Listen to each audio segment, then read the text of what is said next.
When I realize my mic is like way too far away. All right, hang on. Guess I'll make my voice a little louder, huh? That's 1, 2. That's 1, 2. All right.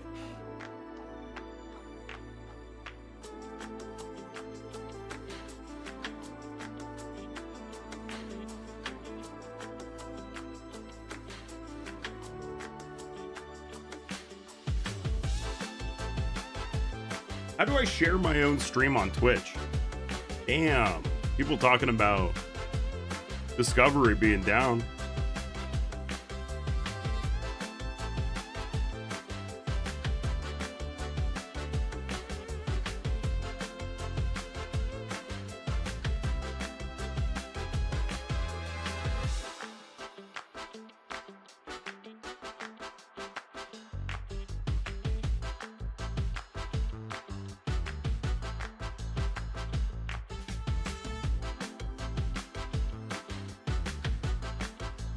Greetings, greetings.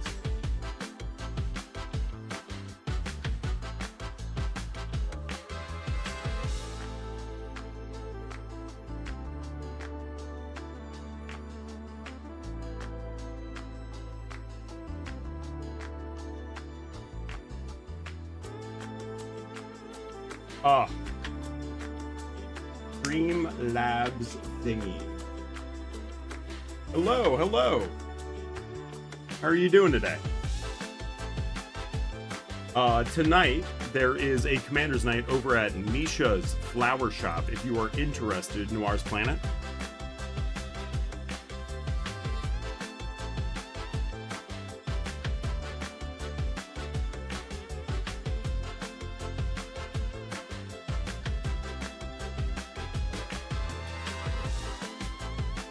I feel very cool. More than 3 people are asking to play with me tonight. So I can't guarantee that you and I will get a game together. But that being said, if you ever want to swing through the Tiny Cupboard on Wednesday night, part of Bushwick Gaming Club, I will be there. No worries.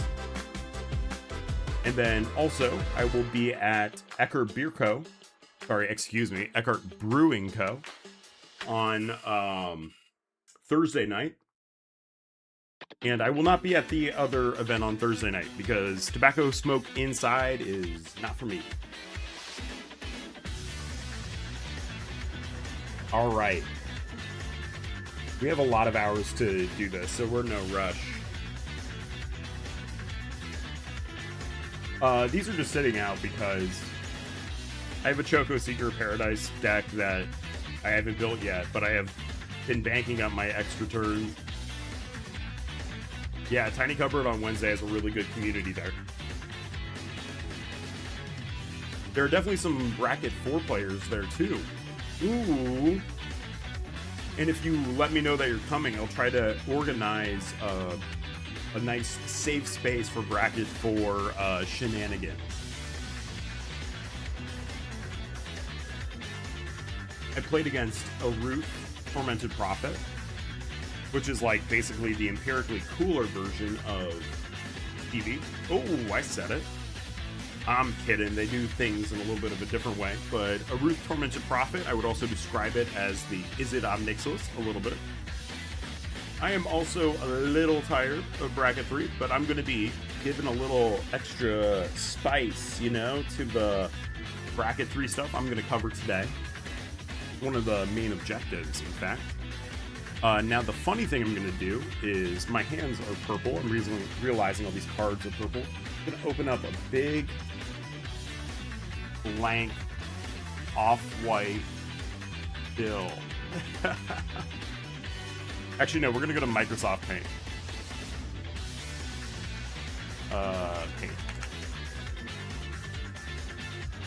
Can we use a big off-white fill as my backlight? You know what I mean? About a little rose-colored fill.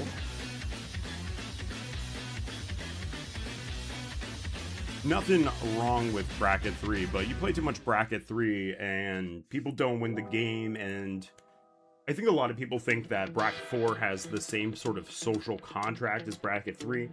when a lot of bracket 4 players are playing bracket 4 because they want to unleash a little bit. And I always want to create a nice, good environment for players to unleash.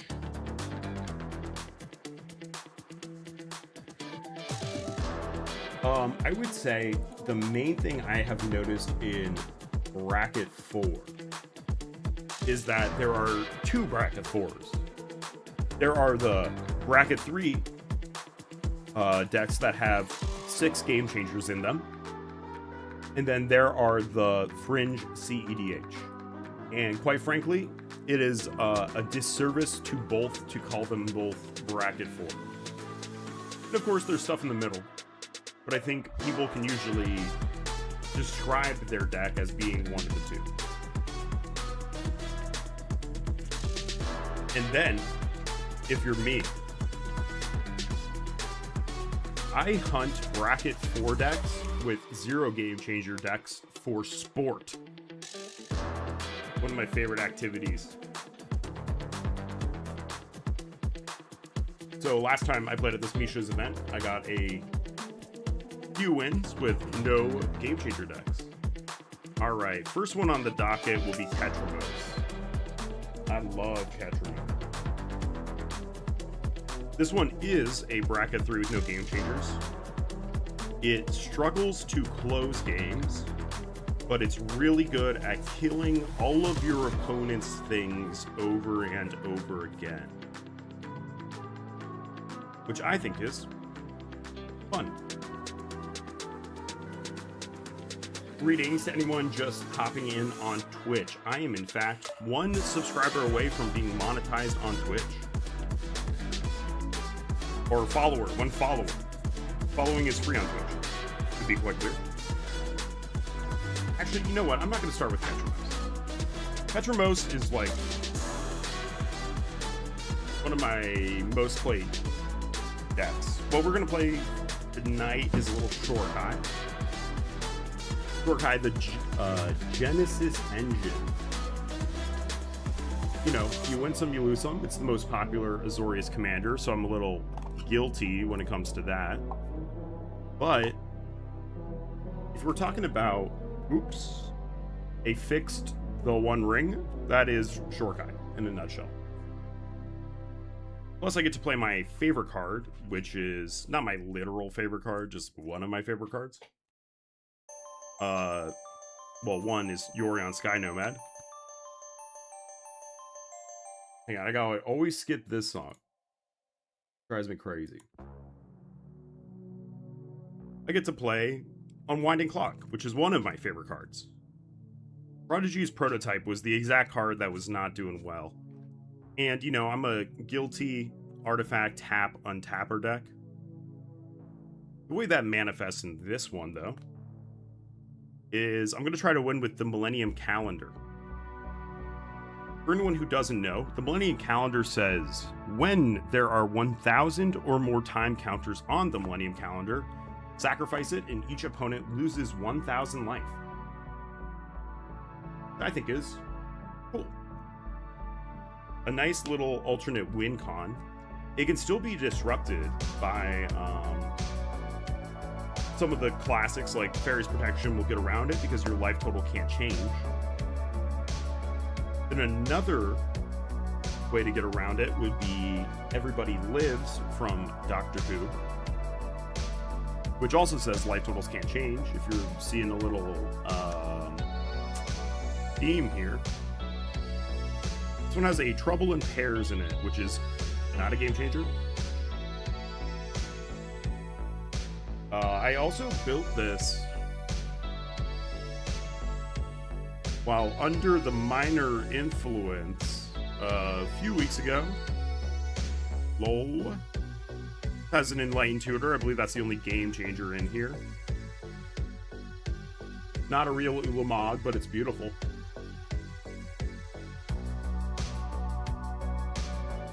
But the Ulamog's important in this deck because this is not a graveyard deck by any stretch of the imagination.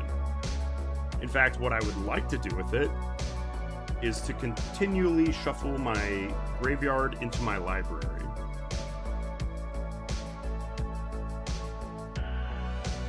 One thing I'm going to check is if I have the right number of lands in all of these decks. There is a caveat here. I am playing Sevinne's Reclamation in here, which is an amazing recursion spell. The reason I like it in here, even though I'm trying to shuffle my graveyard back into my library, is that it has flashback. So I can flash it back from the graveyard. It's a sorcery, so I can't do it in response to a shuffle trigger. But you know what? We'll cross that bridge when we get there. Yeah, so this is the only game changer in here. It's an Enlightened Tutor. It is... This might be the original printing of Enlightened Tutor. So I gotta play it. But the thing I am tutoring are one of these two cards, Trouble in Pairs, or the Millennium Calendar. If people are feeling diabolical, this is the deck that I would put a Smothering Tithe in. But come on. For once in my life, I gotta be completely diabolical. But I'd be happy to be a little bit diabolical, you know what I mean? So something like Archivist of Ogma might be what I go for. And Insight Engine actually might be the thing. I will have to check to see if this has the swords in the path. The last time I was looking at this deck, I believe I was missing one of the two. And I haven't even tweaked this thing in a while. Let's all admire Prodigy's prototype before I cut it. What a beautiful card. I love it. Got a nice foil one. I am sure that I opened that out of a Kamigawa Collector Booster box, which is to this day the only box I have purchased. I suppose I split half of a box with my friend on Tarkir Dragonstorm, and I got so thoroughly, horribly, hilariously burned by it that I was kind of like, I don't want to do that again. I realized the angle, whoops, I'm a little over caffeinated right now. Hope no one notices. So here is how I tweak a deck. I had to also like lean forward, but not put my weight on the table.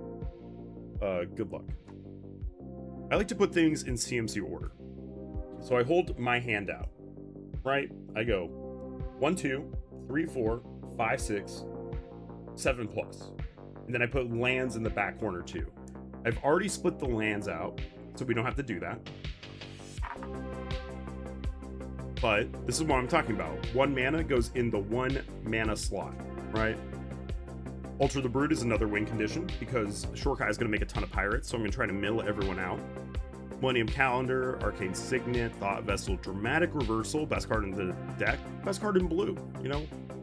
Marvin Murderous Mimic has all the abilities, so if we make our Shorkai into a creature, then we get to basically have 2 Shorkais. Realmbreaker. Realmbreaker is a mill card that steals lands from your opponents. So we can also mill people out by untapping it with an Unwinding Clock in particular. And Unwinding Clock is maybe the best card in the whole deck. Stuff like Thran Dynamo for extra mana, bigger untaps when we untap. Mightstone and the Weak Stone. We're playing a bunch of the Urzas that are not named Lord High Artificer. Elshnorn's pretty cool in here, because we're going to try to blow up everything that is not an artifact. Minus lands. If I really wanted to be evil, this would be one of the greatest Armageddon decks ever. Iorith is sneakily an insane card. If I was playing the One Ring, it would be even grosser.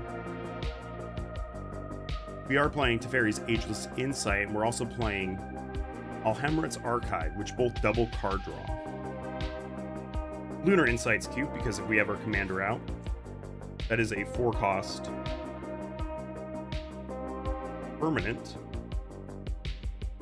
Do I have 2 Insight engines in here? No, okay. For a second I thought I had 2, but they're just these 2. So I guess I have 3 Insight engines. Insight Engine is the budget, the One Ring. Costs 2 mana to activate, you put a counter on it, and then you draw that many cards. So it plays just like the One Ring, except it costs 2 mana to activate. Collector's Cage is just cute. We have a lot of ways to flicker things in this deck. We're trying to flicker our artifacts, our non-land permanents. Fractured Identity is one of the funniest cards in the whole game.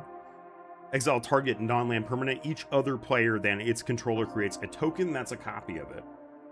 So I'll tell you what, if you're going to play Heuristic Study against me, everyone but you is going to have Heuristic Study. Come on, doesn't get funnier than that, right? Patriarch Seal is a little overrated. I do have to crew Shorikai every turn to use it to untap Shorikai. Planetary of Wanchitong is amazing. I have a short video covering Planetarium. Big shout out to my friend Sylvan for suggesting making that video to me. If you come and play at the Tiny Cupboard on Wednesday, you'll probably get a chance to meet Sylvan.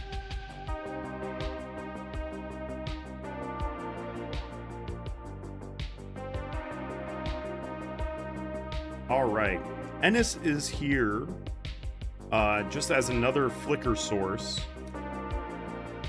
for our commander. And Yorion, if we set up the Yorion flicker loop. So, my goal is not to yap too much, but is there any questions on Shorikai? Let me make sure that my Twitch might not be syncing with my main chat, which would make me really sad, but I can always read over here. Okay, great. Now my Twitch chat is also pulled up.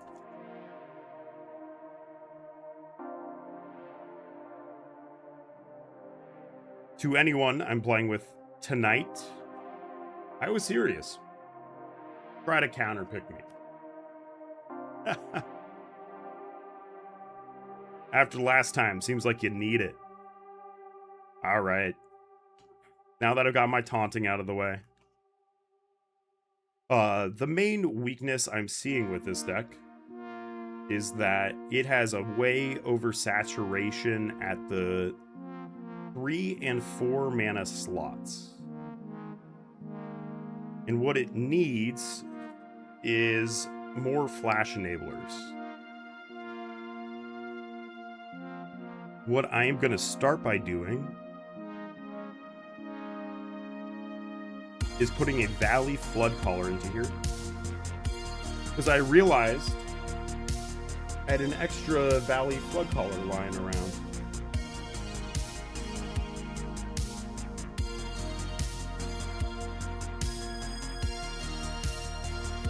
Don't mind me, this is casual hidden deck that I never play on my desk.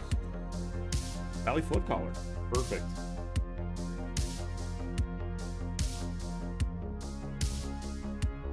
Where did it go? The Prodigy's Prototype. That is a safe removal for a Valley Floodcaller.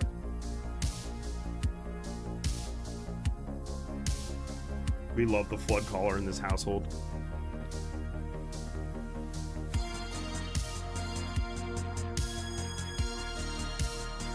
Let's count up how many 2-mana ramp sources I have. Or just ramp sources. 1, 2, 3, 4, 5. Yeah, not nearly enough. Oh yeah, this breaks almost all of my rules. This is what happens when I build a bracket 2. I just put in all of the 5-mana pet cards. This deck would be really well serviced by an Ancient Tomb if I wanted to add another. Oh, that's right. I stripped out the removal from this deck literally for Ketramose.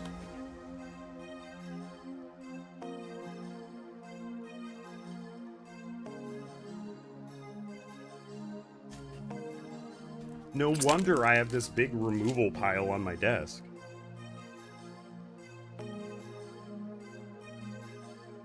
Yep, as I suspected, the Soul Ring is not in there. All right, we're gonna have to make more changes than I thought, but that is quite all right.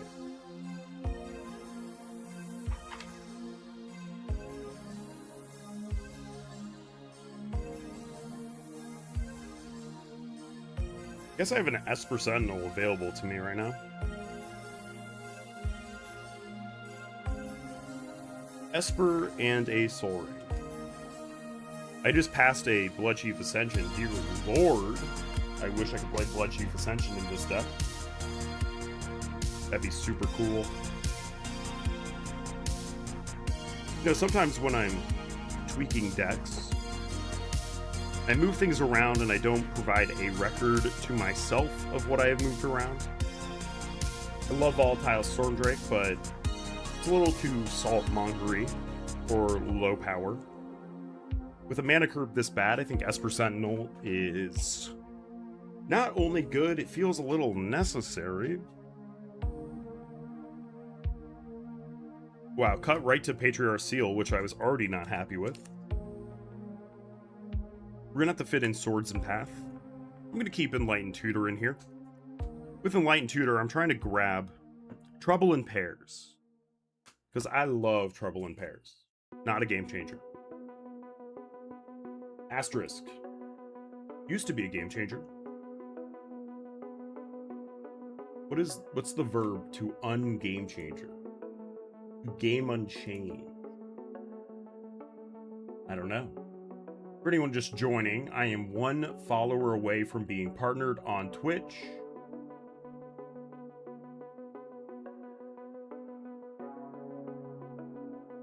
Which means I am going to be monetized on Twitch if I get 1 more follower. Following is free. Subscribing is the one that costs money. And better believe you are always welcome to watch my stuff without paying any money. All of my content will always be free.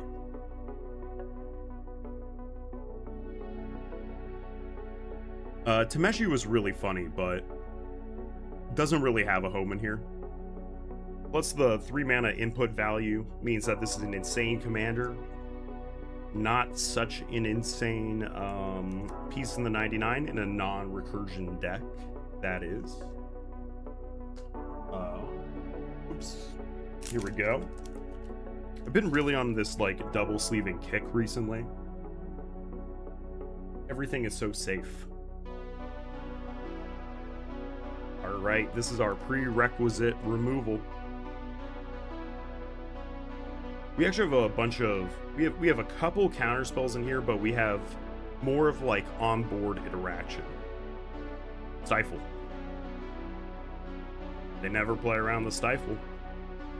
There's a little bit less flicker in here than I remembered, which is quite alright. What I want is another card advantage. Oh, also Monument to Endurance. I mean, over enough turns is a win condition, right? Over enough turns. Insight is so funny. Whenever an opponent successfully... Okay, the errata on this card is whenever an opponent casts a green spell, draw a card. So in lower brackets, you run into a single green deck, and all of a sudden, they spam spells into you and you draw a gajillion cards. I love Chromhost Seeds Shark, but the thing that happens with this card is that all of your incubator tokens that you make are all different power toughness and different counters on it. So you need to individually track each one of the incubator tokens you make separately. Now that card goes really nuts once you put it in a deck like Urza. Instead, I'm going to put in Archivist of Ogma. I'm going to replace the inner sleeve on this. It has Flash, and whenever an opponent searches their library, you gain a life and draw a card. This is what I like to call the fair opposition agent. This plus Aven Mind Sensor.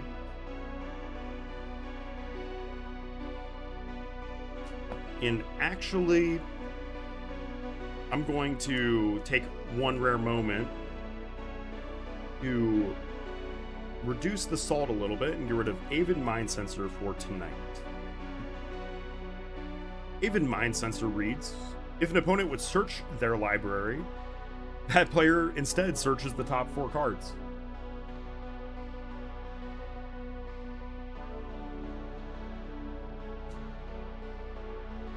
which is extremely funny. I want to be very clear. It's like as funny as it gets.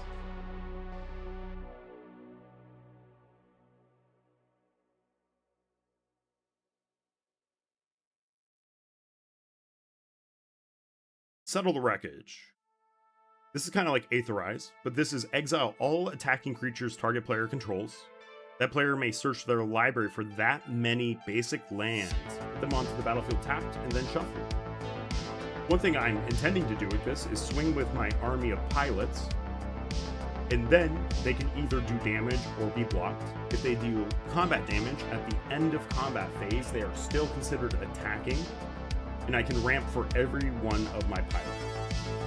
The other thing that it can do is obviously a good defensive tool, but what's kind of nice is it just really is have to exile all attacking creatures.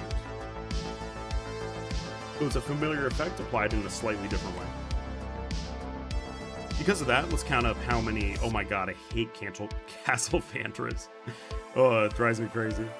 All right, let's count up basics. 2, 3, 4, 5, 6, 7, 8, 9, 10, 11, 12, 13, 14, 15, 16, 17, 18, 19, 20, 21, 22, 23, 24, 25, 26. 26 basics. So we're definitely fine on the basic land stuff. 27, 28, 29, 30, 31, 32, 33, 34. I have 34 lands in here. I suppose we'll leave Castle Vantress in here.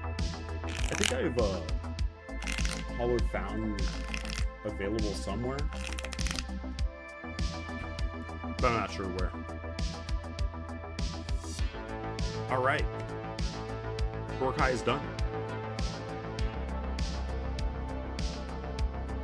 There is some argument to taking out High Fate Trickster of my Morrowind deck, but I think if I'm going to bring one Theft deck tonight, it'd be kind of nice to play a little Soul Tie. Soul Tie is blue and black and green. Alright, Shorkai, Bracket 2. Play that pretty comfortably against Precons. Finally I have done it. If I don't nerf me, who will?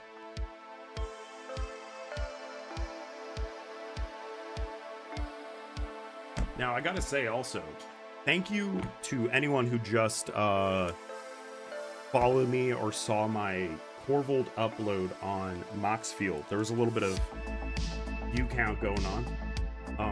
On Thursday, I played 4 games of CEDH with playing my Bracket 4 Corvold, which I can pop out and crack and look under the hood, if you will.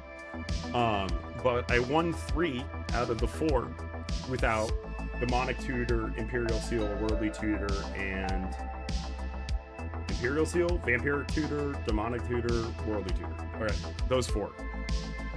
Because, and the name of that deck though, which is what I was saying before, is if I don't nerf me, who will? There was opportunity for me to take that to a tournament. But the thing about tournament play in CEDH, right? I can control the level of hipster that I bring to the table, but my opponents cannot bring that level of hipster to the table. Greetings, Cardinal. Thank you for being in my chat. Yes, I think Ashaya in Corvold is really, really strong. Let me see. I did have the Ashaya package in my baby Corvold deck, which actually kind of played like your Brass Tevesh, right? It was like Shang-Chi and stuff. I ended up removing that entire package of cards, even though I think Bambi is still in there. Just because I was drawing so many cards anyways, and then having to enable my stuff to tap meant that I was incentivized to not spend my Eldrazi Scion tokens immediately. And I was just having more fun with Corvold being stormy most of the time. In fact, since Chris is here, Chris is one of the people who liked my deck on Moxfield. Thank you. Greetings to anyone just joining us. This is Big Corval. This is my big bracket 4 Corval. This is my baby. I would say I have 2 babies right now. It is Corval, Phase Curse King, in really high 4. And then the other one is Jingataxius, the one that, you know, flips over. And that is a mono blue deck, but it can flex out the commander between it and Tameo Inquisitive Student, which is one of the most hilariously busted Modern Horizons cards I have ever seen. If you ever played that in 60 card, God help your opponents. I'll just go through Corval really quickly. It is a lands deck. We have Lumra. Pitiless Plunderer has ironically been wicked underperforming. What's good about Pitiless Plunderer is that it is an alternate way to get the Warren Soul Trader effect of when you have something die, you make a treasure off of it. Corval says whenever you sacrifice a treasure, you draw a card. We have a nice Warhammer Dread return in here.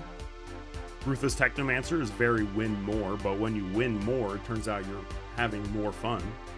Ice-Till Explorer, Mayhem Devil is the best board control you could possibly ask for, and it's an outlet, which is nice. Olaged Recovery is cute, but it has been underperforming.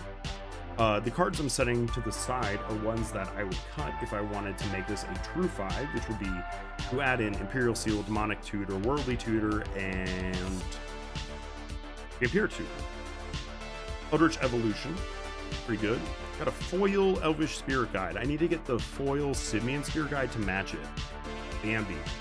Oh my god, I love Bambi. You can play Bambi, and then perhaps on your next turn you either tap it or you use it to tap all your other things, and then you just sack it right to Corval, and he becomes a Cryptolith Rites. Eternal Witness. Pretty vital card, although it always feels bad when you top deck it. With that being said, you can always get a fetch land with it. You can't complain. Horizon Explorer. Now, I do play 3 basic lands. And I'll tell you what, when you have a Tireless Provisioner on the field, and you crack lander tokens 1 by 1 in a CEDH pod, you feel pretty cool. It was really fun. Because I just went down the line, and then each lander paid for itself because I would tap the basic land that came in untapped. Jessica's Will is a luxury, not a necessity.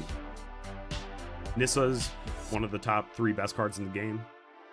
Simian Spirit Guide, 6. We have the 6 plus Light from the Loam plus Lion's Eye Diamond Loop in here.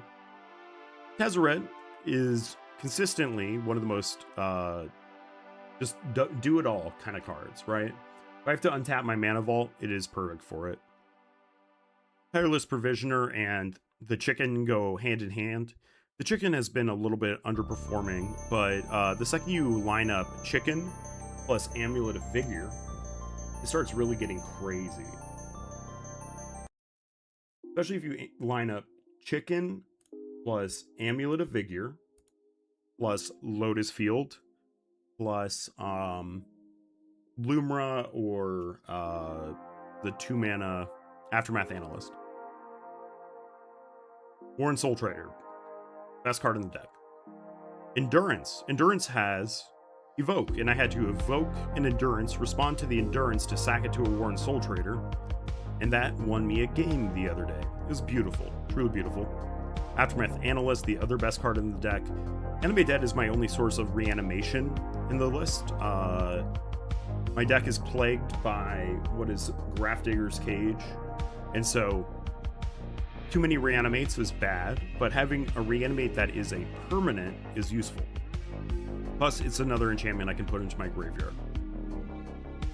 Badgermole Cub. We got the shiny Badgermole Cub. Oh, it's so cute. What a cutie. Finale is another win con. Finale X equals 1 billion.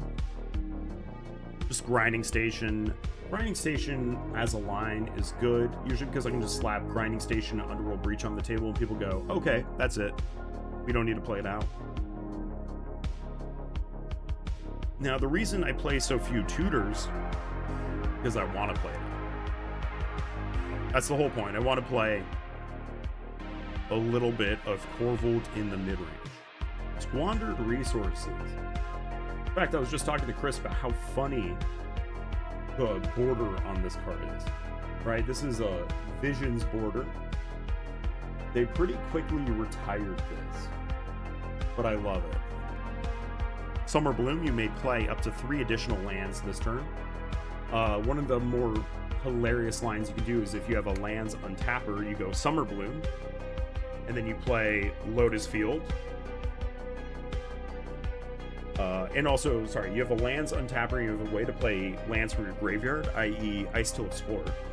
You go Summer Bloom plus Underworld Breach, and you go Escape, Underworld Breach, Lotus Field, Lotus Field, Lotus Field.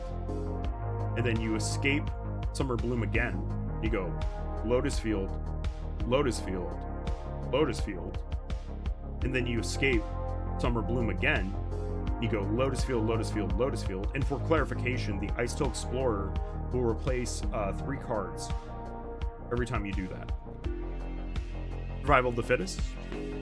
I relatively recently picked this card up.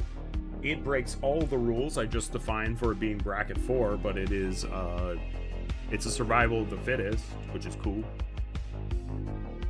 Tiller Engine. You know, I gave my friend a Tiller Engine for like $1. I don't even think he plays Commander anymore. Come on, Alec, come on.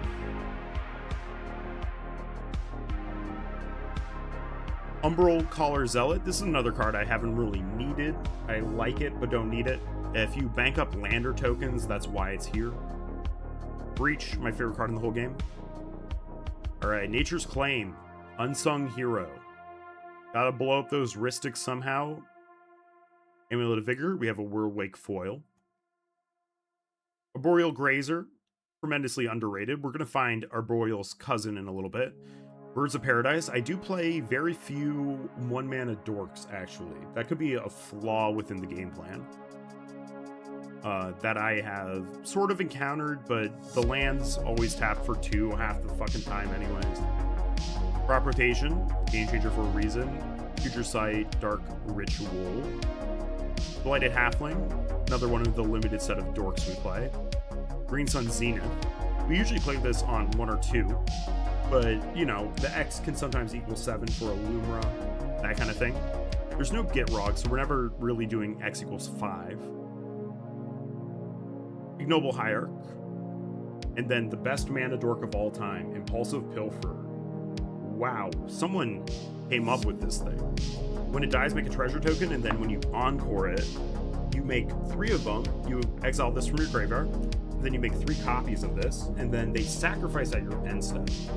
So when they all sacrifice at your end step, you get that trigger again to draw for each one for Corvold. And then you make 3 treasures, which means you will also draw for those treasures with Corvold. It's truly beautiful. Where were we? Force of Vigor. My favorite piece of free removal in green. Just because everyone wants to play all these value enchantments or a value Esper Sentinel. Might as well blow it up. That ruins one person's day. But couldn't decide if I was going to give a thumbs up to the camera or the camera. We have a Croson Wayfarer card. Now I know you love this card.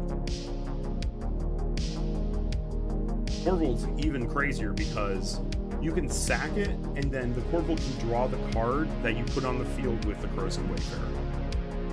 Mana Vault, one of the best cards to sacrifice to Corvold once you play him. Noxious Revival, we love a good 0-cost spell. Also, there are some funny things you can do when someone goes to, like, tutor a card.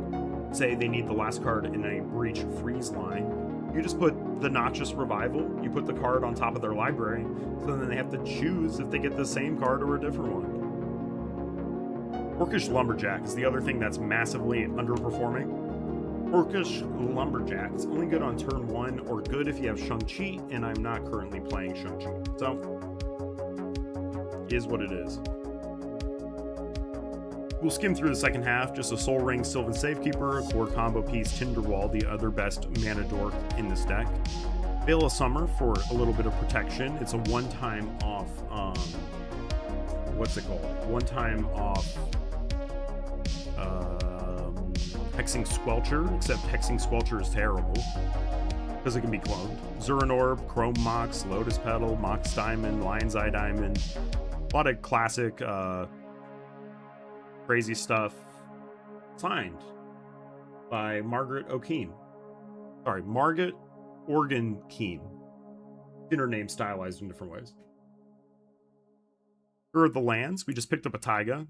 I have matching Zendikar lands where applicable. Kamigawa Neon Dynasty, Boseiju Who Endures. I opened this one. City of Traders. This is the deck that takes advantage of City of Traders better than any other. Emergence Zone, Forest, Gaia's Cradle, Gemstone. We love the gold border, by the way. Gemstone, I got this from my friend Andrew. Traded for my regular Gemstone, and then we both had a Gemstone start. Pointed at the other person's board and was like, wait, that was my card. Glacial Chasm is really fun in Bracket 4. It's just under the cut for Bracket 5. But it's core to combos because you need another way to sacrifice a land. You don't always have Zuran Orb, right? If you can prop rotation into a Glacial Chasm, you sacrifice your Lotus Field, it's just a good thing to have. Mirror Pool. Mirror Pool is there for Lumra, although Mirror Pool has its own host of problems. More Zendikar lands, we play 3 basics in here. Phyrexian Tower, I opened this out of a Modern Horizons draft booster. Pretty sick. Alright. And then we also just play as much Edge of Eternities as we can. Takenuma. My goat, Takenuma. White border, Urza Saga. I think it's cute. Alright. I don't think we're making any tweaks here. That is Big Corvold. We love Big Corvold.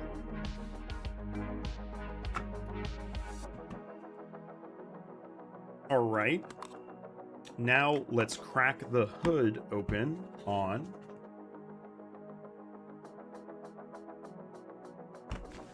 Baby Corvold. Baby Corvold is Bracket 3 Corvold. I couldn't help myself, right? When I was playing a lot of CEDH, I had a Bracket 5 Ob Nixilis. But the playstyle was so fun, and it actually scales really well to different power levels, that I built Baby Ob Nixilis. In the same way, this is Baby Corvold. This has 0 non-basic lands. But we need our more wastes in here. Now you might be asking, why do you need wastes in a Corvold deck? Well, thank you for the question. This is an Eldrazi deck. So we need the colorless mana. Okay, here's one of the new additions, right? This good old Eldrazi Temple. As much fun as I was having with playing no non-basic lands, it makes mulligans actually miserable. So I think the game I played on this last, I mulled to 5, and I was just like, this is soul crushing.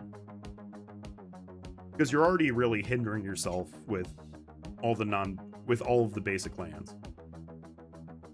So this makes Eldrazi, this makes Eldrazi. This is an Eldrazi, rather. This card is absolutely good enough to play in Big Corvold. Some argument to playing a couple of the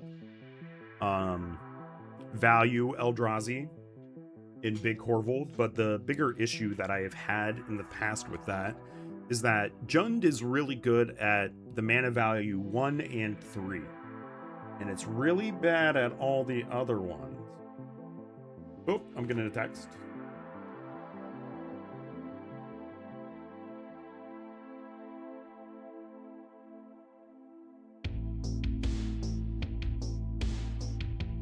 Hang on, I have to extend.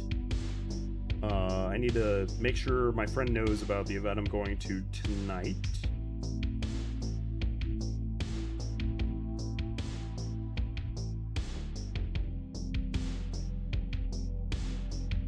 Nice, there we go.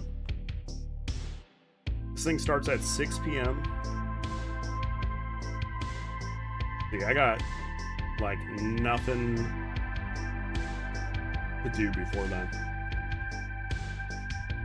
Cloudstone Curio is core to the combo potential of this. I'll leave that to the side. I love Cloudstone Curio. I have 2 of these now.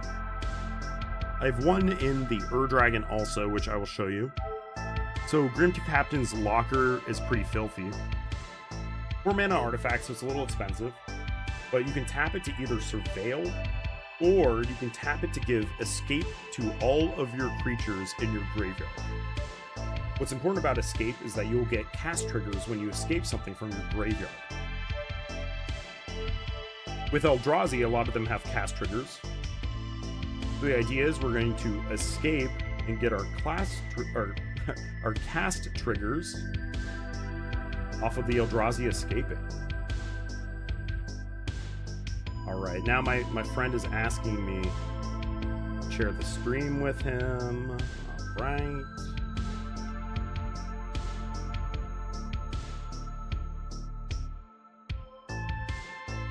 Bismuth Mind Render is pretty funny.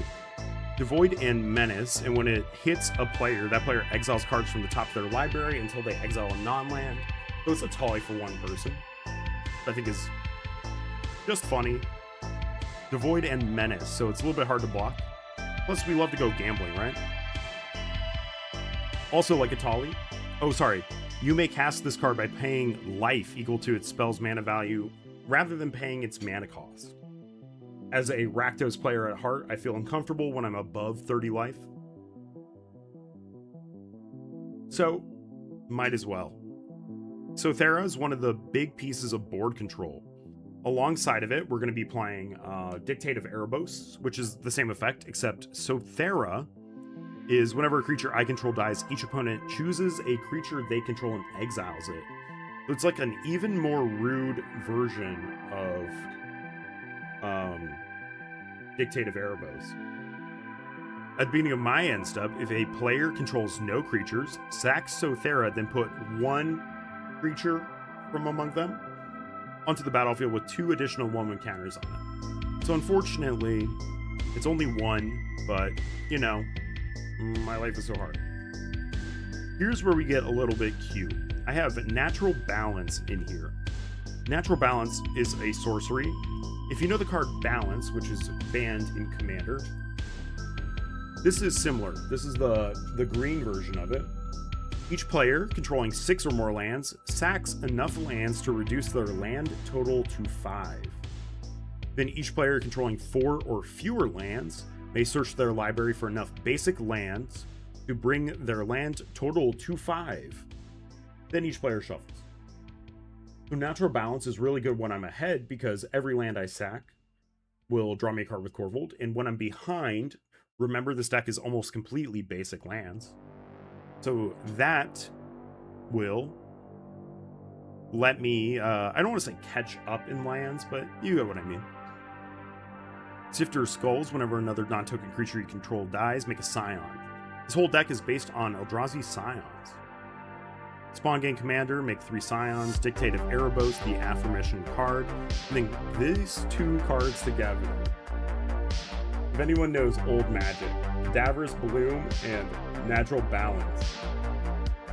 These cards were part of the what is it? The Prosperity Bloom? Cadaverous Prosperity? But what you do is basically use the Cadaverous Bloom to exile cards in your hand to make mana. Then you would like sacrifice your lands to a swan of resources, which was in the other portal deck. Then you play Natural Balance to refill your lands, and using that you would pump all of that into Prosperity, which is a blue spell that costs X blue. And it says each player draws X cards. We have some of the bigger Eldrazi makers. These are the Emrakul's Hatchers and a Dread Drone. Let's go into the second half of this. I'm not really seeing anything I'm trying to change at the moment. I think the thing that I'm going to be trying to change is the mana base mostly. Conduit of Ruin. This is my spell with an ETB, or with a cast trigger that says, fail to find. Yeah, that combo you might have heard of from Mike Long in 1995. Quote, the first combo of all time. Now, Mike Long is a funny guy. I have his cell phone number because I met him at the last SCG con I went to.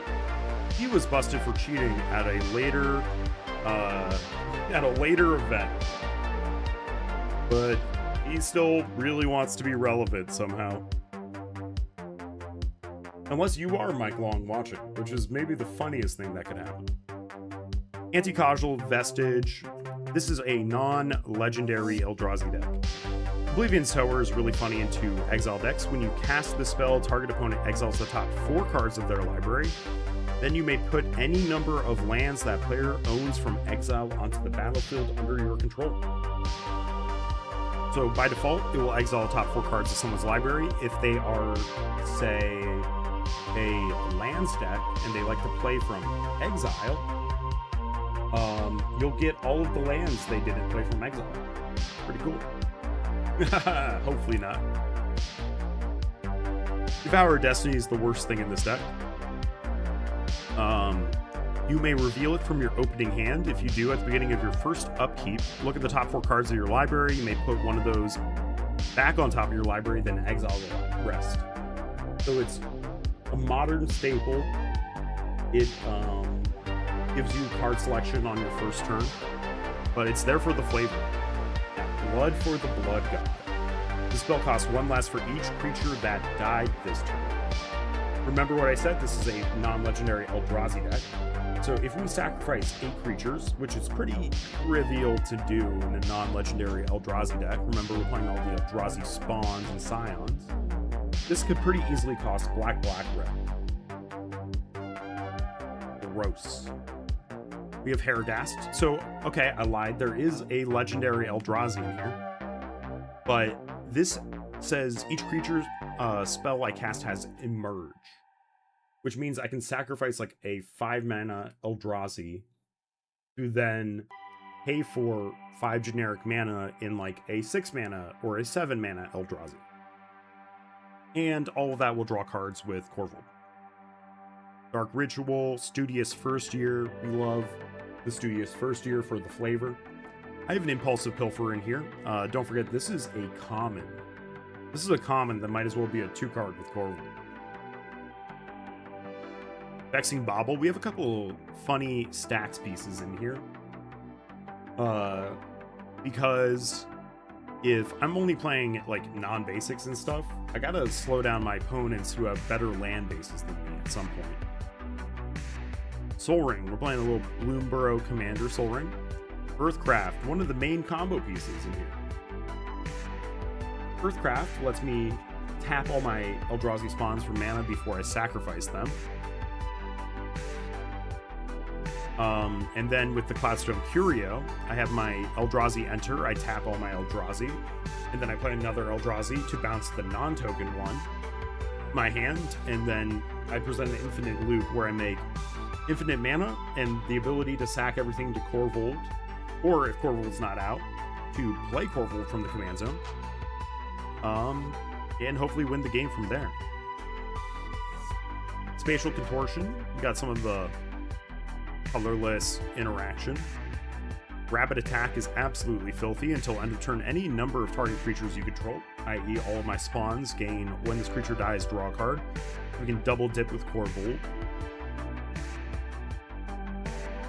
Got some kind of normal stuff. We have Marionette Apprentice as one of our outlets to actually win the game. We're playing a White Border Steve.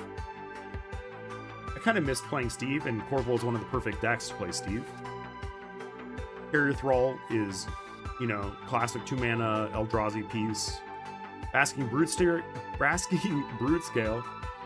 I don't really have a combo with this, I don't think.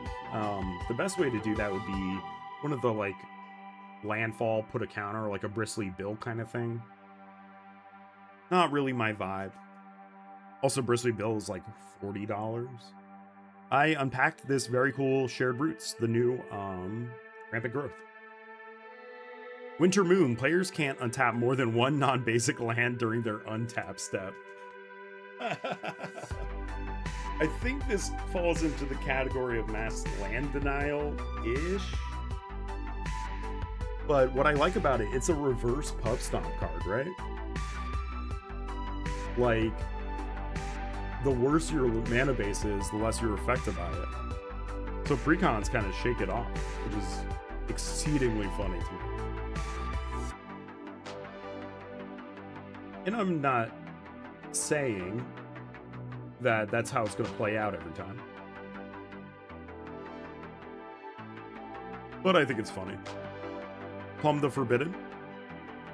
Yeah, so we basically have like 4 or 5 extremely big card draw spells. Plumb the Forbidden says sacrifice all of your creatures. Okay, fine, it doesn't. Sacrifice any number of creatures. When you do, copy it that many times. For 2 mana, doesn't get better than that.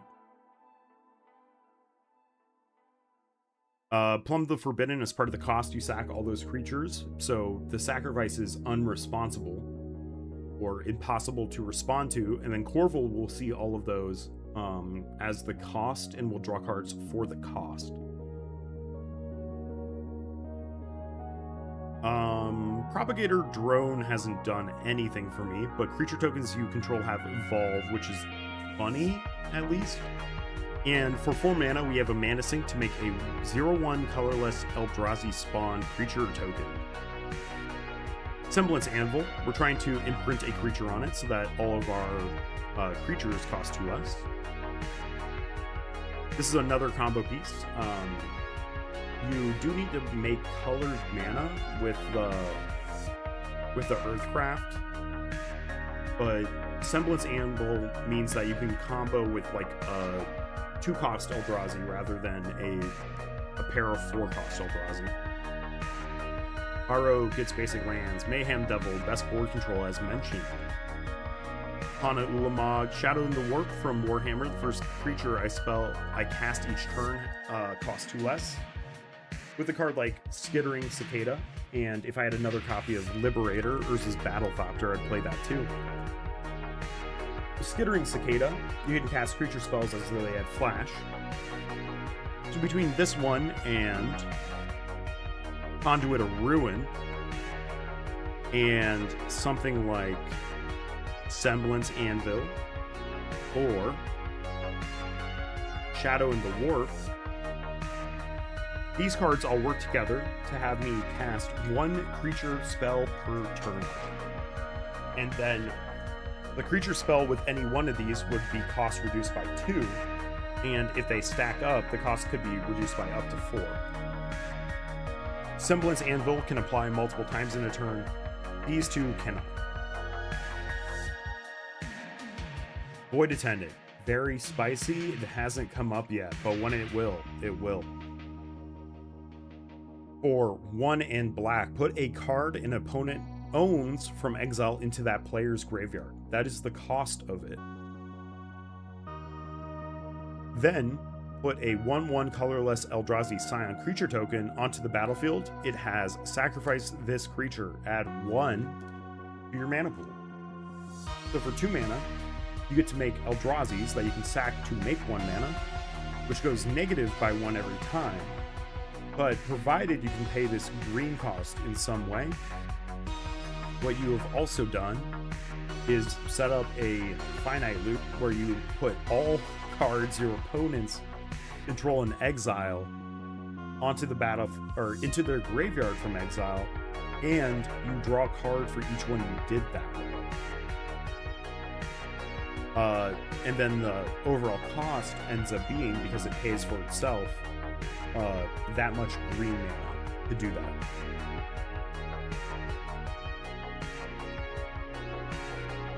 Let's see, what else do we have? We have the Mutated Cultist. This thing is really cool. Remove all counters from up to 1 target permanent, the 1 ring. And your next spell costs that much less. That much generic mana less. Very fun. We have more removal in the form of Vona's Hunger. Each opponent sacrifices a creature if I have the City's Blessing, which we're playing Eldrazi, we should. Especially with the Eldrazi spawn. Instead, each player sacrifices half of the creatures they control. Blaring Fleshraker. A wonderful win con for this. Doubles up as a value engine and an outlet because it was designed in 2024 Modern Horizons. Repurposer is a little bit weaker because it requires a cast, but, you know, it's fine. Cauldron of Essence. Playing it because we got the pretty copy. Another outlet. Ominous Harvest. Now let's talk about an insane card.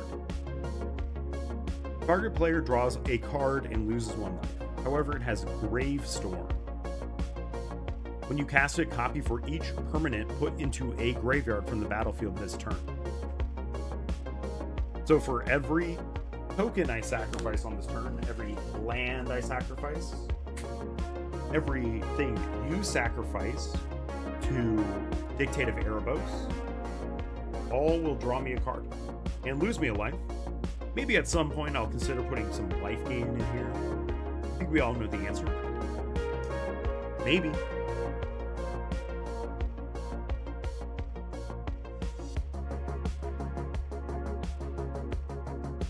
Beautiful Diet Coke.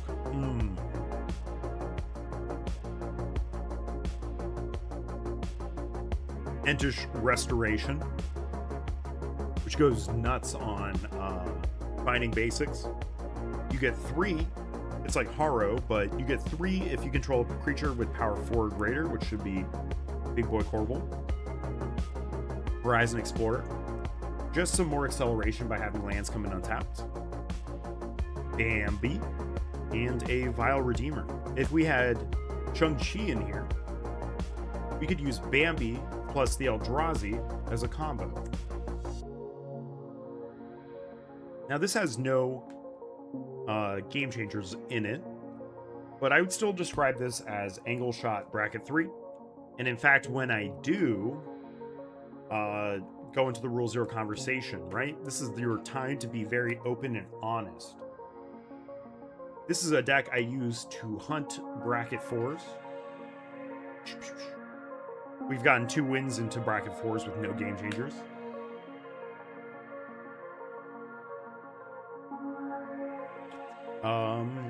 So yeah, you know, when you have a Rule 0 conversation, the intent is the main thing you want to talk about always. It is less about the cards that are in it, because you could have a well-intentioned Bracket 3 with a Rhystic Study in it. But you can't have a poorly intentioned Bracket 4 deck with 0 game changers in it and call it a Bracket 3. I mean, you can, but you are the problem. I figured it out. You are. Let me put this into CMC order. I think I have a Tireless Provisioner lying around that I would like to put into here. Then I may add some fetch lands. I believe I have a Fabled Passage, a Polluted Delta, and a Wooded Foothills available to me.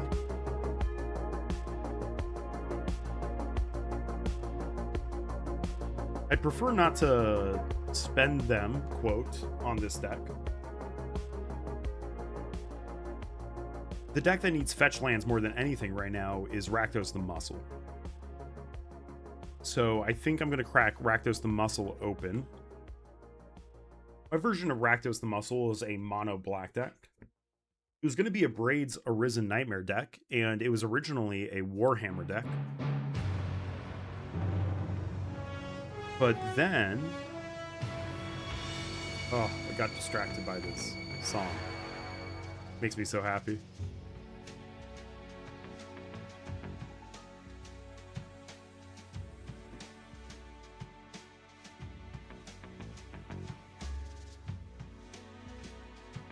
I'm realizing I should probably post about this stream on Instagram.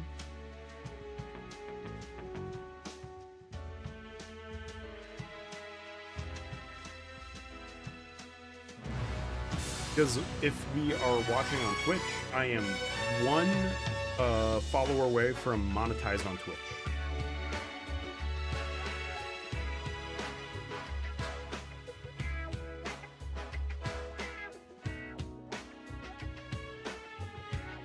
Of course, my stream manager chose this moment to get all confused with me. So we can do the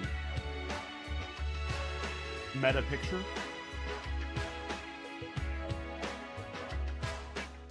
Get my hand on it. Oh, that's my elbow.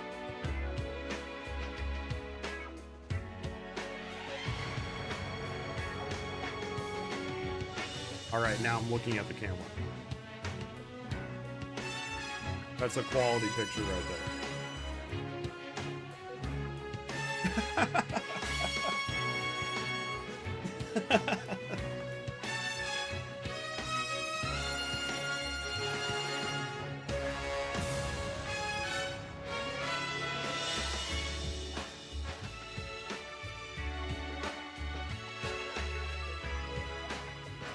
And then I gotta say, I'm a little proud of this stream title today.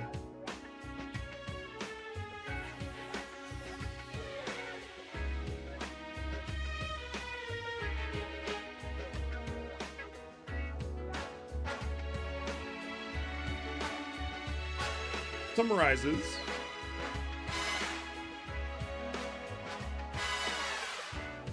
my relationship with my friends.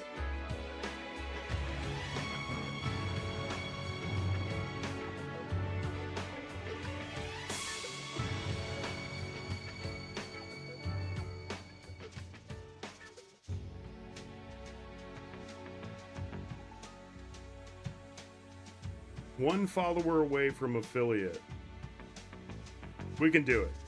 And then also, everyone I defeat tonight, I'm gonna demand that they follow me on Twitch. I know they all have Twitch accounts. Actually, I don't know that, but I can pretend.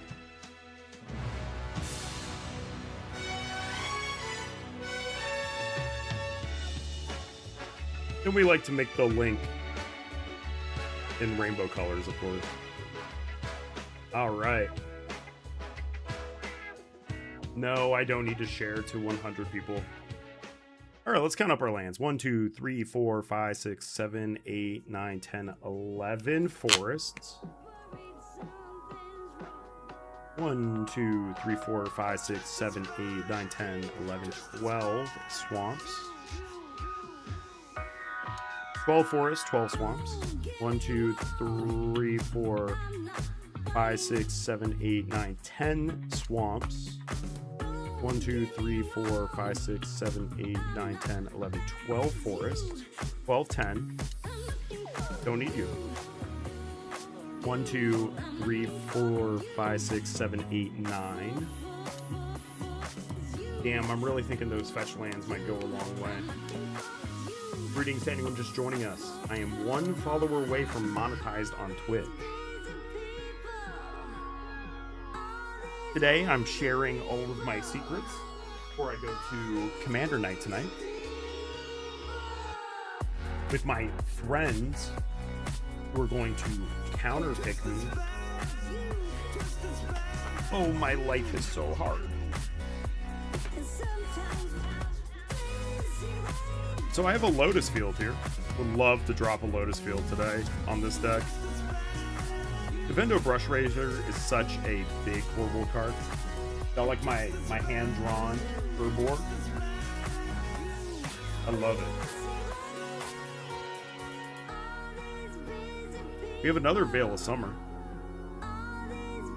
Again, that is just an amazing horrible card. Forgot that I got a Ral Zarek. I opened this bad boy. It is from the alternate reality thing that, thank God, is going to come to a conclusion pretty soon. Geothermal Crevasse is a very cute and fun card. Then we have maybe a pack of chaff from the last Commander Night. We're looking through my quote sideboard right now. Yeah, that's a bunch of debris. Thankfully, I'm a hoarder and I can hold on to it for the rest of my life. I have a Ephemerate in here for my man Alec. I could add a Shang-Chi into here. I'm kind of saving the Cabbage Merchant for Big Torval. Although, I mean, I'm not playing it. So why don't I put it in?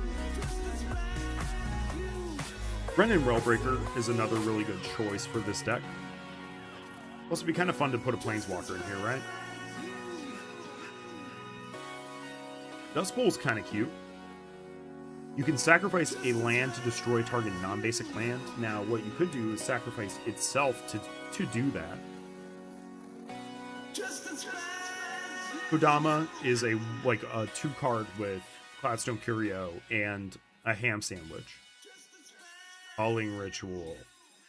Oh, do I want to play Culling Ritual or what? Wow, that would make me so happy. Oh my god, I want to play Culling Ritual now. Oh, it's so funny. It's unendingly funny. I acknowledge we may have different definitions of the word funny. Alright, well, let's get going on swapping out some of these. Basic swamps feel terrible. Plus, you know, I did the thing, right? Doing the thing for this deck would be picking up a win in bracket 4 with no non-basic land. 0 of them.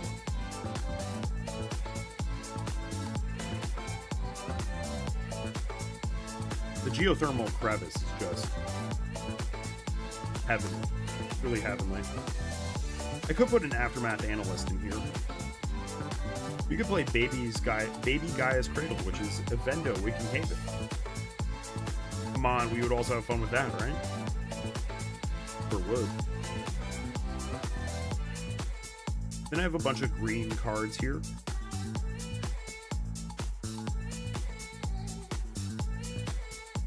Right, we could play a spaceship alongside all the Eldrazi. I'd like to call it thematic.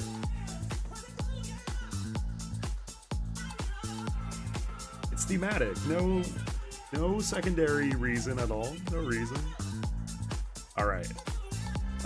Grim Hireling's filthy and horrible. Plus, the deck could use a little bit more attacking. Right, I kind of have a value pile that sits around. By the way, we're going to put Snuff out in here. Need a little bit more removal.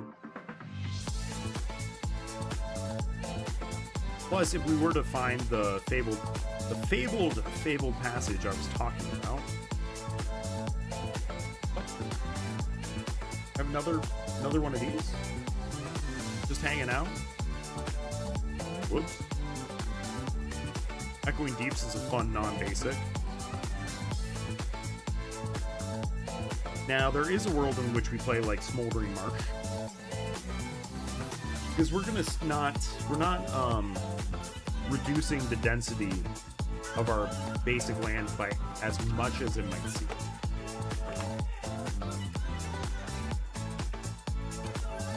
Now, the question is, if I were a Fabled Passage,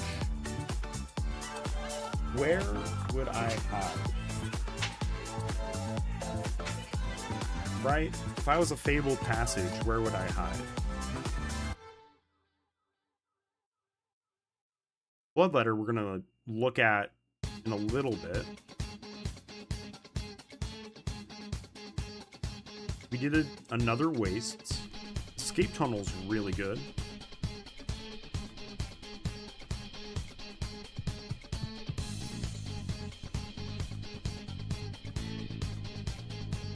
We have all these Abzan cards here. The deck we're going to look at next is Narset, Able Seeker. Scorched Ruins is awesome. I think I should get a Scorched Ruins for this deck.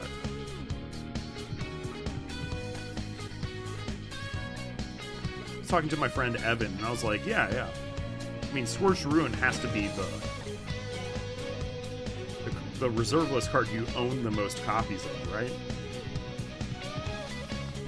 He's a big colorless Kozilek player. But then also he plays a lot of like Ashaya and other lands decks. Gemstone Mine is pretty fun. We could play Command Tower. No, I'm kidding. We're not playing Command Tower. Ooh, that's an artifact land, so I can sack it to draw 2 cards.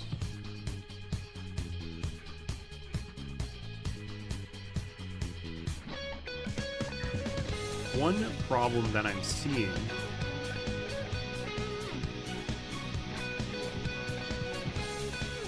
is that we don't have a way to get all of the lands in our hand onto the battlefield.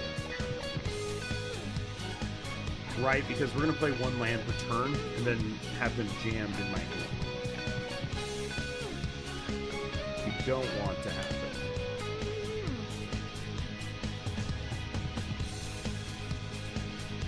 I come back from vacation and I'm like somehow I'm somehow confused when all these cards are jumbled up, right?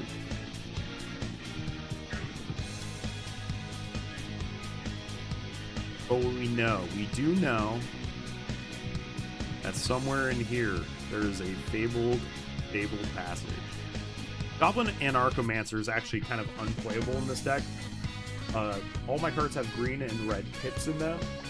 They're all devoid. Bolt.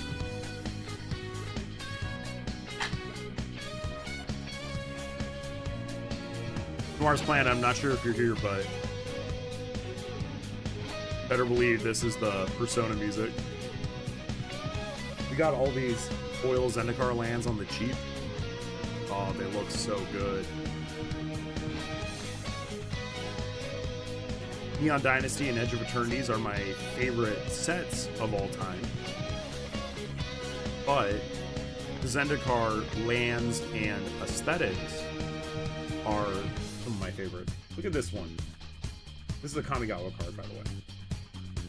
An arcane card, put target land on top of its owner's library. Right?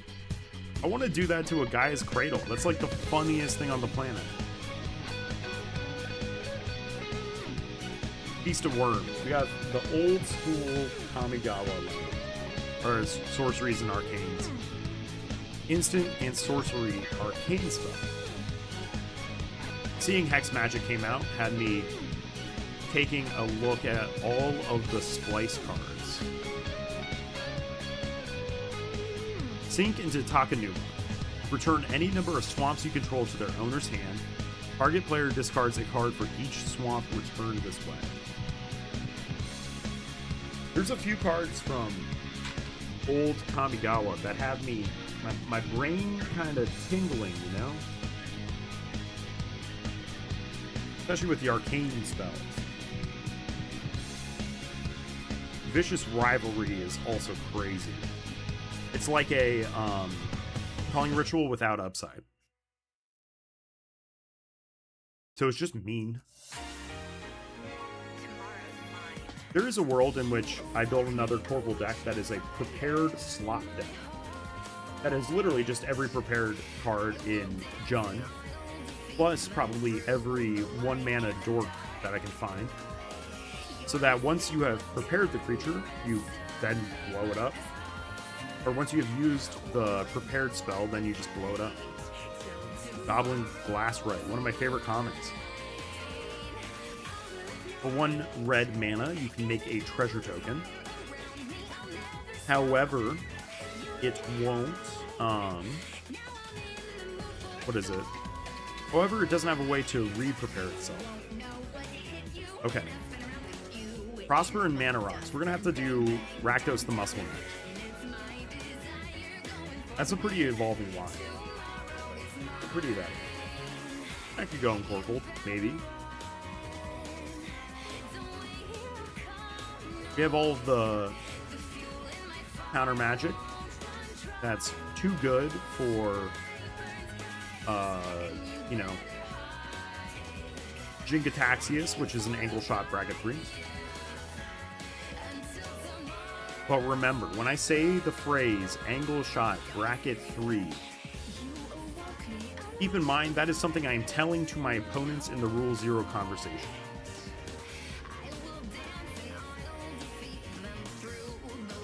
I am not trying to like sneak that past them, that kind of thing. Bolt Bend is amazing interaction with Bolt Bend. And right now we're a little bit lacking the interaction front. All from the Grave. I wish this was a real card. Put a random creature from a random graveyard into play under your control. Call of the Grave deals to you an amount of damage equal to that creature's casting cost. I understand this was designed for draft, but I would still put this at like 2 mana. The randomness makes it a lot worse. As a Hearthstone player, I don't have a place for Panoptic Mirror. Chat, you got any suggestions? Pull from Eternity. Put target face up card that's in exile into its owner's graveyard. I used to play that all the time in, what is it? I used to play this all the time in Malik Grim Manipulator Flicker. And then we throw a Hex Magic in here. As much as I hate the new, okay, I don't hate it. I'm just a little sick of, you know, like the Marvel sets and that kind of stuff. It's because it doesn't aesthetically fit. I think this card aesthetically fits, and I think them bringing back the type, the subtype, bringing back the instant and sorcery subtype of Arcane is a really cool way to mesh things together. For what I was saying earlier, Enter the Unknown is a good choice all of a sudden. Lets you play an extra land, but you explore first. If I were a Fabled Passage, where would I be hiding? Ooh, Thawing Glaciers is really funny. I need, I think, exactly one land untapper to support Thawing Glaciers, though.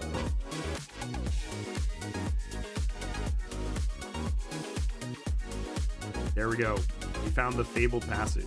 Jukabog and Mortuary Mire are both fun options, too.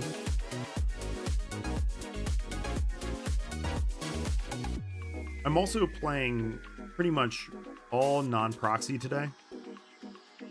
Not for any particular reason. Just that, you know, you get the cardboard stem, right? The non-proxy stem. Man Vegan's probably a little bit excessive, but recasting Corvold for 7 mana feels terrible. Hell, casting Corvold for 5 mana feels terrible in itself. Alright. Bloodletter goes up top. I think we're good to keep going.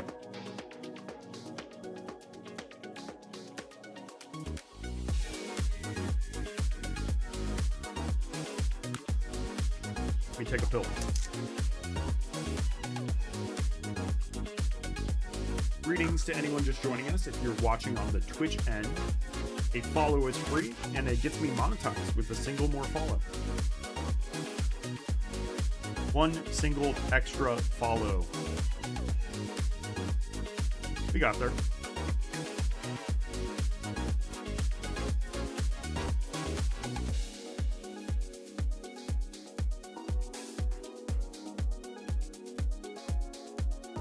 All right. Let's get some more land selection in here. 1, 2, 3, 4, 5, 6, 10, 11, 12 forest, 10 swamps. Let's separate out all of our lands.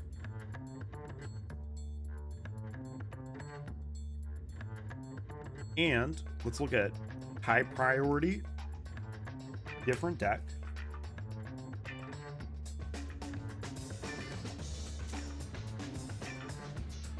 Don't forget, part of the reason we're playing like rampant growth effects is because they say get a basic land. Wastes are basic lands. We're definitely playing a Vendo here. And we're going to play Lotus Field. Mountains are just bad right now for me. But right now, I think we're good to swap one at a time, going through each of the others.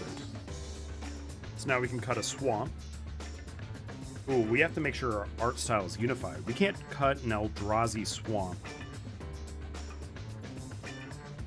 Okay, we can cut a Bloomburrow swamp. I love Bloomburrow, don't get me wrong. But this is not the Woodland Creatures Corvold. At one point I did build Woodland Creature Corvold, which was also hilarious because, as it turns out, all of your best combos are with woodland creatures. You know, as cute as they are. Sometimes you just have to eviscerate the forest. We'll start cutting Kamigawa basics because I play these basics in a different deck. And when you play a monocolored deck with matching basic lands, I love it. I love it. I love it. Best card we could add here is Prismatic Vista, but I never have more than one copy of that.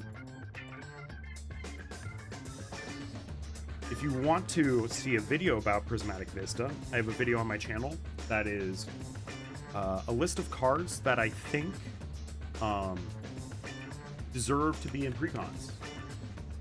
And I think Prismatic Vista, one of the most, would be one of the best cards to put into precons. I guess we are playing a bunch of Kamigawa land. Exciting stuff. And these are all Zendikar except for a Lorwyn Eclipse, which again I love, but let's get some multicolored lands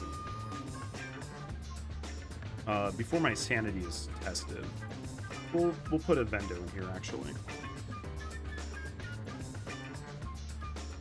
Vernal Fern. Vernal Fen. Fun fact, this is a cycle that wasn't completed until Edge of Eternities.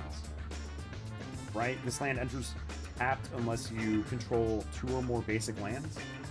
I think it took over a decade for them to print the second 5 copies of it. The second 5, right? Because in terms of 2-color pairs, there are 10 2-color pairs. They had first started by printing not even allied and enemy versions of these. I think they came out during a 2-color set. But that 2-color set, ironically, well, it only had the allied... Oh, sorry. It didn't have the allied or enemies. It was just a random set of the 5. But then again, there's always a nerd smarter than me to actually me in the comments. So if you want to do that, I open the floor. Scene of the Crime is pretty fun. Alright. I like the song, but it's a little too high energy for right now. Gotta keep my concentration. Scene of the Crime is very cute. It is a clue, it's an artifact clue land. Wait, hang on. I should probably play this in like... Okay, since this is an artifact land, an Unwinding Clock would untap it. I can't play tapped lands in Jin-Gitaxias / Tamiyo Inquisitive Student because the tempo of that deck is already so low that I can't double dip on low tempo value cards.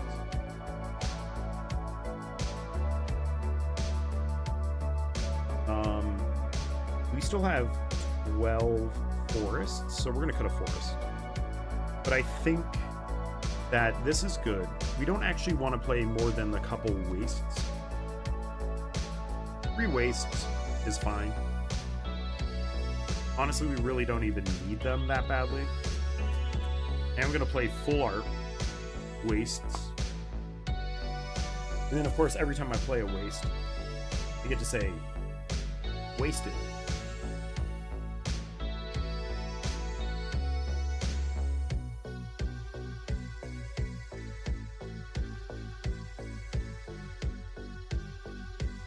Alright, wastes.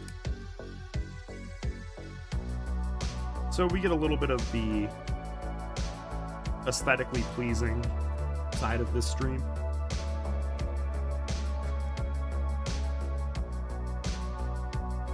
I have 8 swamps. 7 mountains.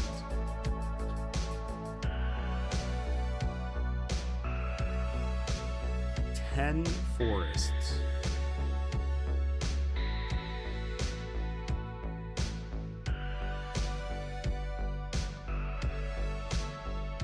10 forests. 9. Okay, now there's a weird elegance that's making my brain tickle. 7 mountains, 8 swamps, 9 forests. There we go. It's not a mnemonic device, but it's similar. We prefer Evolving Wilds or the Riveteer's Outlook. Hell has frozen over if you see me play an Evolving Wilds, which is kind of exciting to me.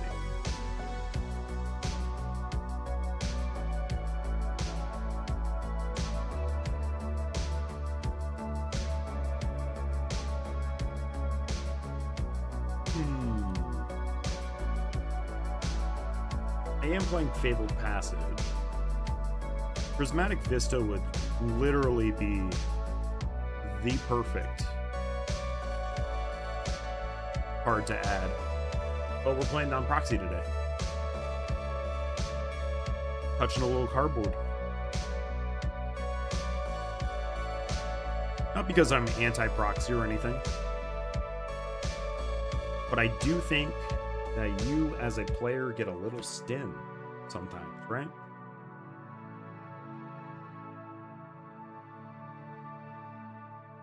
We already have the Flesh Raker in here.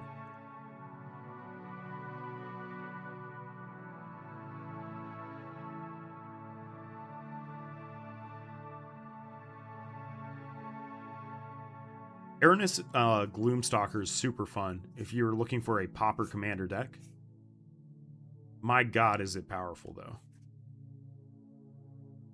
You like my Underworld Breach?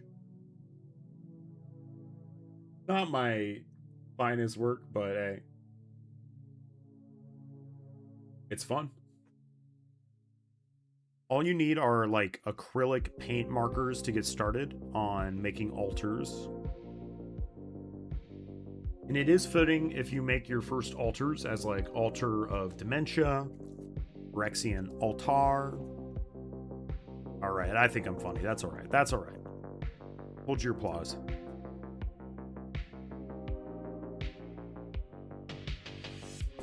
Ooh. Famished Worldsire is excessively funny.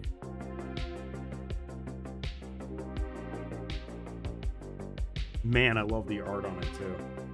Famished Worldsire says Devour Land 3.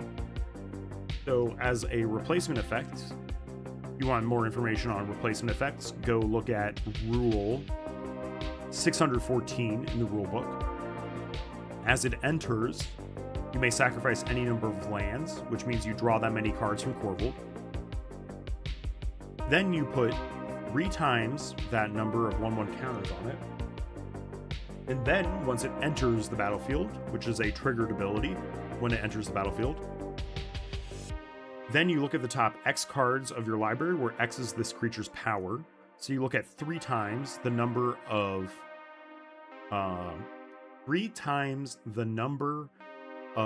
lands you sacrificed, and you put all lands that you find this way onto the battlefield. Or any number of them. You get what I mean. Really like it. All right. So now we have a more complex land base here. Let's count it up. I'm kind of overlooking at this. Not overlooking, but I have spent too much time on it. Hell, I might not even play this one tonight. Depends if I'm trying to bust out the new shit. You know what I mean?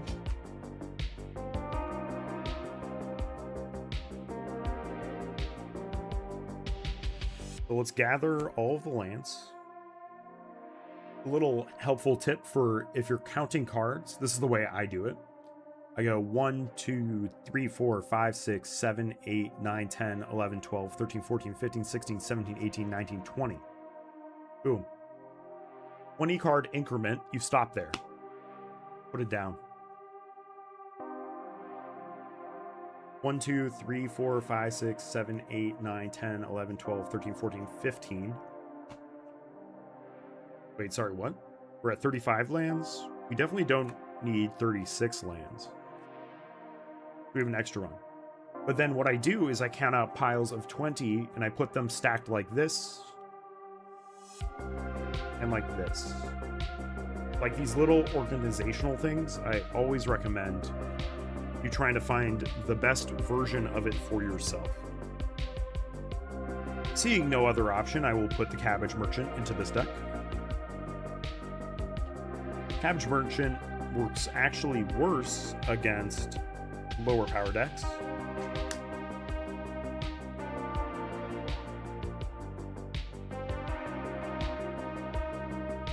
Yeah, I sure do have 15. The next question is, see, we can count out 5 and put it onto our 20 pile.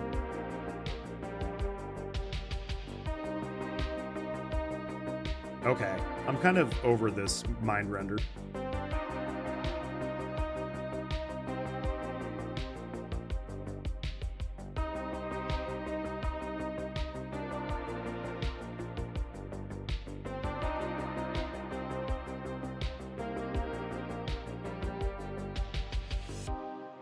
$11, $12, $13, $14, 15, 16, 17, 18, 19, 20.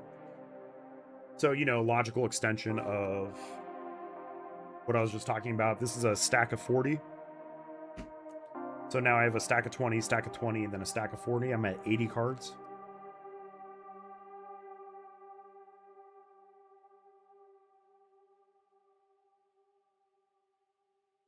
$19.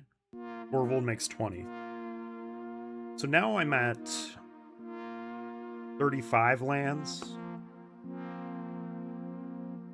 Do we decide? I'm more of a 34 land and aggressive mull.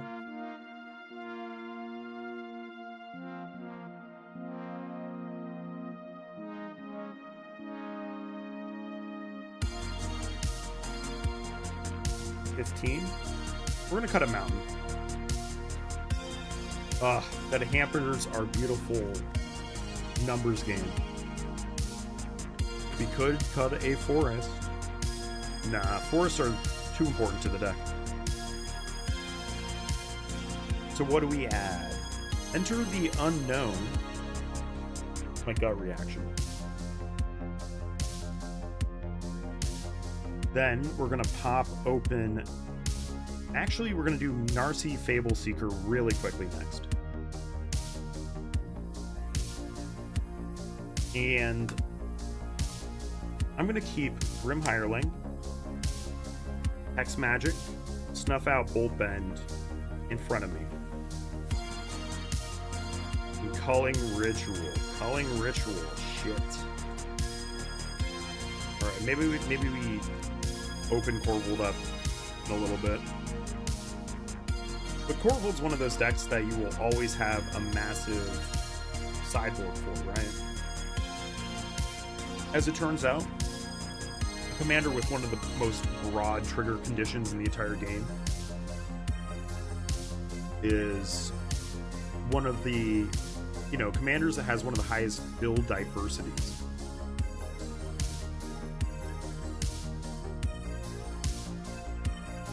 Also, if I have any friends tuned in from the...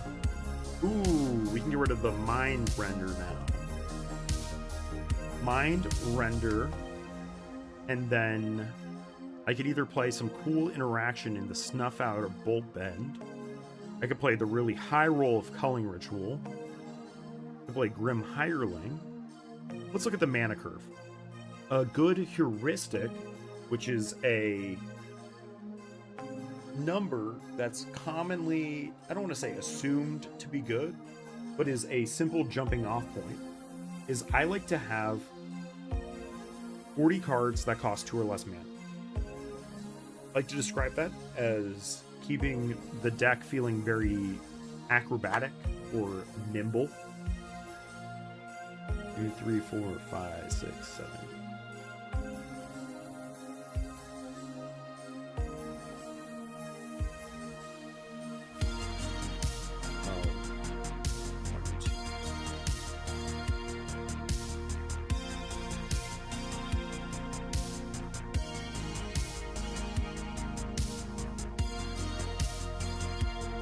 Just splitting out all the high CMC stuff. I really want to cut Devourer of Destiny, however, it's just like a little too good. One of the other things, though, is that we must get one waste onto the field. One card I'm not playing that I would really like to play, that I would play if I had an Ancient Tomb in this deck, would be Echoes of Eternity. I would also add Echoes of Eternity if I had City of Traders in here, or maybe Crystal Vein. Those are all really good options. Actually, I'm kind of like, why am I not playing Crystal Vein?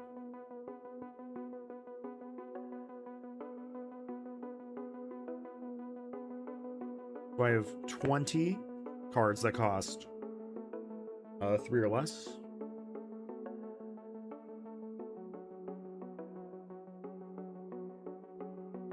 Alright, we have 40 cards that cost 2 or less. We have 43. And once we get to the 40 plus range, then it's like, oh, the deck is like actually getting pretty fast.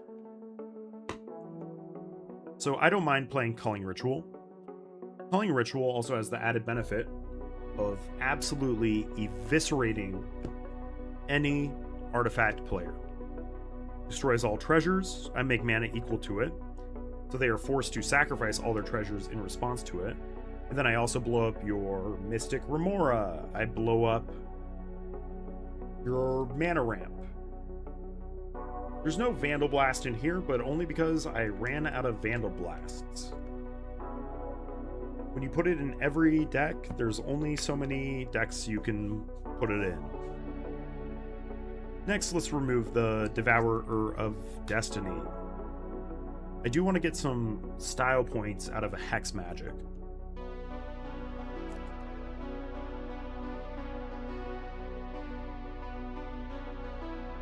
One thing that I did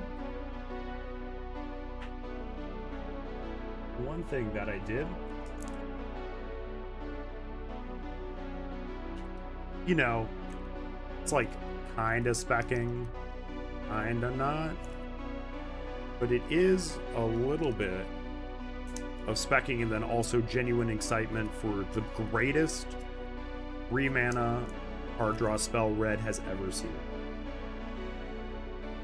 It would be Hex Magic.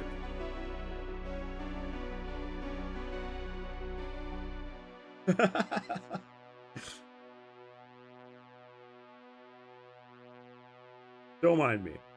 Don't mind me. Also, I got them all for like under $1 each, right? So it's kind of like, oh, if this thing pops off into the realm of like $2, I'll happily make a little, just a little profit, you know, for a card that I'm already going to put in like every red deck until the end of time. You know, it's kind of funny though. CEDH Omnixilus, I have a hard time envisioning Hex Magic being good. Of course, you can hit it on turn 1 or something.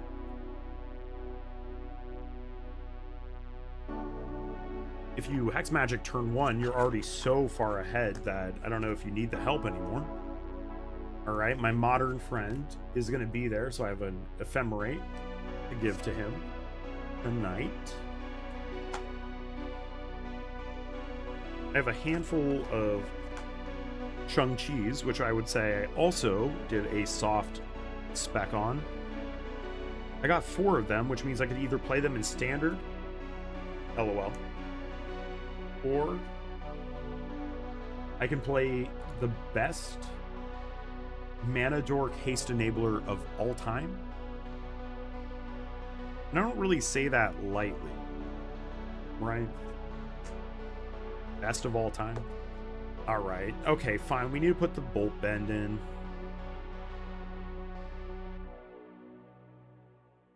But that means we can also remove one of the cards I'm less excited about. Winter Moon is looking a little bit less useful to me.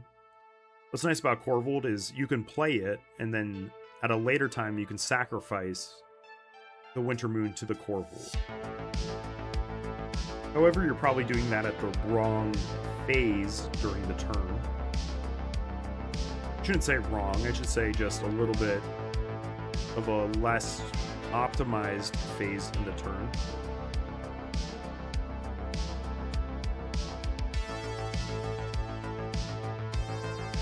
This is looking pretty solid, though. I love these 4 and 5 cost non-legendary Eldrazi.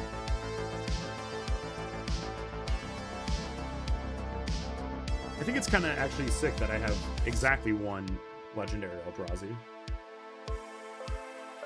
I think that actually adds a little bit of texture to it, right? Calling Ritual.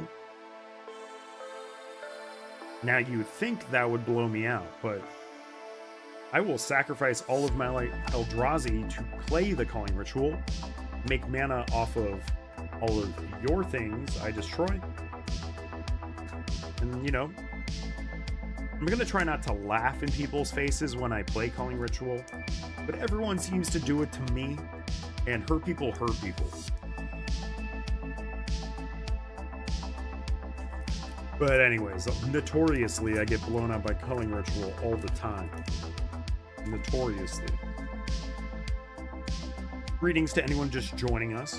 If you are on the Twitch side, please consider the sweet follow. Follow is free on Twitch. I'm about to be monetized on Twitch. I need a couple more subscribers, which is free on YouTube. And then I get monetized there too. Today is day 15 of streaming in a row. I'm not going to pretend that it is a hard thing to do, but it is something that certainly takes a lot of time to find an audience. So I really appreciate you being here, each and every one of you, except you. You know who you are.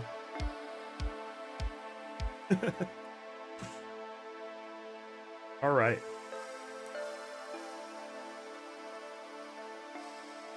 Easy problems, easy solutions. Boom. Baby Corvold.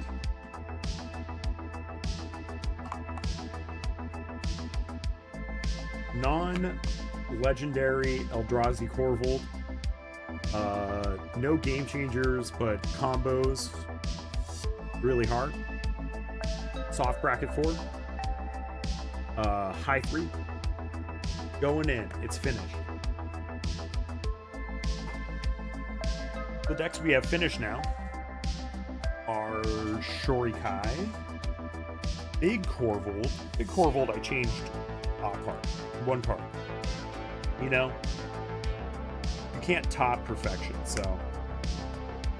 Then we have Narcy Fable Singer. This is a true bracket 2. But I think one of the things that's most important when you're playing bracket 2, please include a way to end the game. Right? As much fun as we're all going to have playing value piles into each other. And I think that's one of the most fun ways to build bracket 3s, to put together a little Rube Goldberg machine.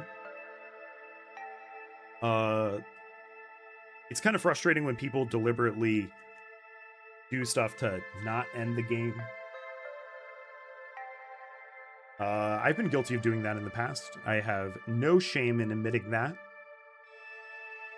Now, this one does have a bunch of proxies in it. Mostly because, you know, in a deck like this, I'm not going to be playing it nearly as much as the other things I've shown you. So I would really prefer to, yeah, be doing that kind of thing. Now, what did I want to mention? I want to mention Narcy. Narcy is the commander here.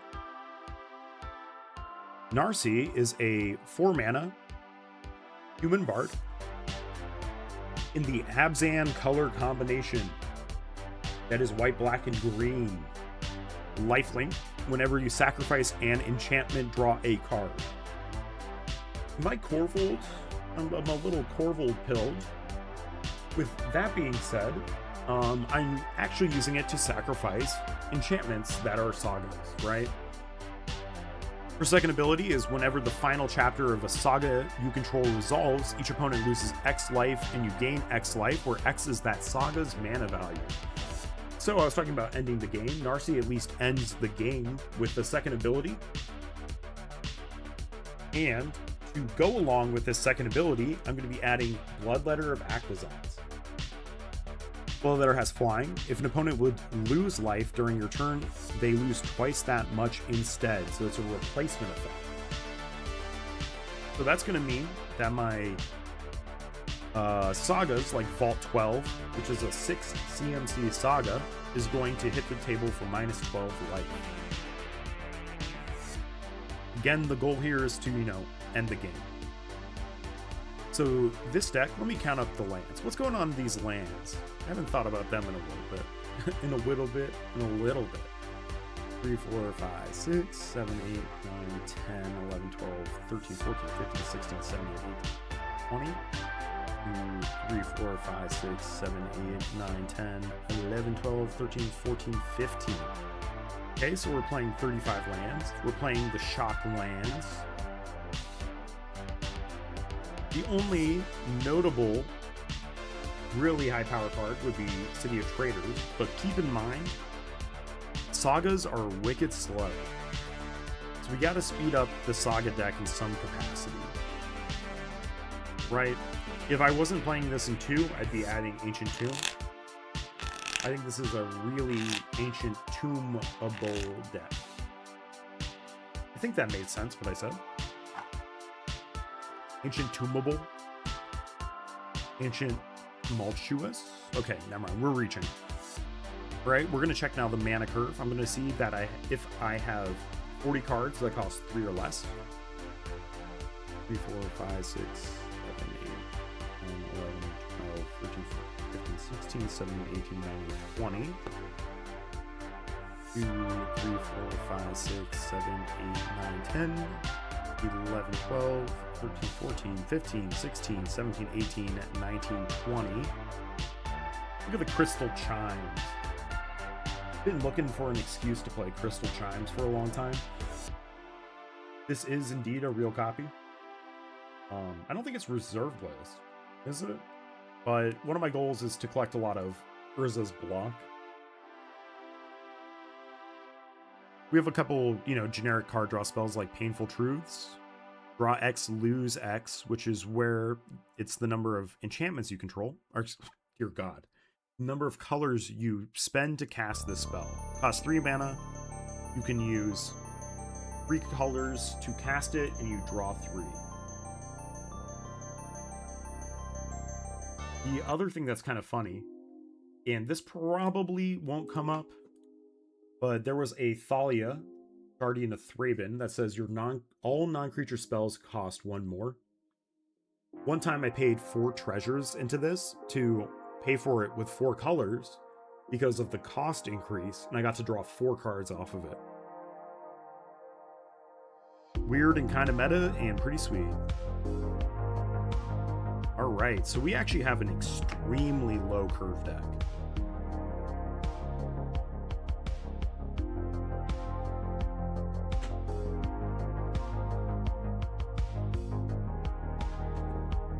It's a very low curve deck.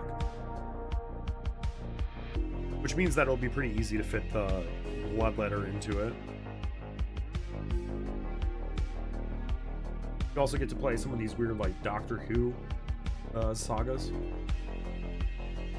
And generally, if you're building a saga deck, Tom Bombadil is not nearly as annoying as people think it is. Mostly because, like, half of Tom Bombadil players think that it triggers more than once a turn. You know what I mean? So maybe if you have that deck, reread the card that you're playing. You get what I mean? Finally get to play Esper Origins. I didn't draft that set, so I never got the chance to play it.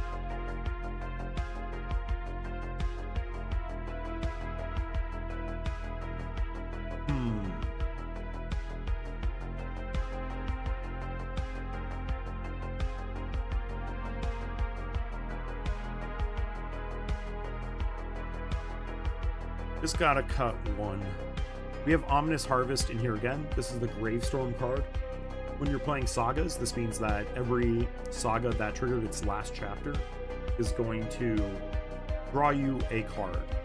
Gravestorm just means draw a card for each permanent that was put into a graveyard this turn. Then you might have noticed we're playing all of the Proliferate cards from the Wise Mothman Precon. This deck really feels like a kit bash. You haven't heard that word before. Kit bashing is a phrase usually in the Warhammer community, which I don't play that game, but I think it looks fun.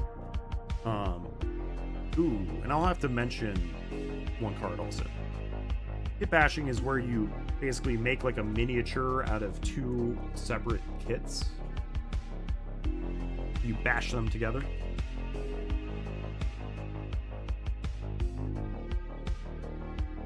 And I really like that. I like that concept, right?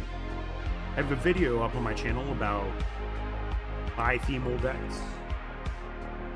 And it fits the ethos for me, right? If I had to say the 2 themes of this deck are, it's not really enchantments, it's sagas. The second theme are proliferate spells. Hang on, let me count the amount of ramp I have in here. On 6, 7, 8, 9, 10, 11.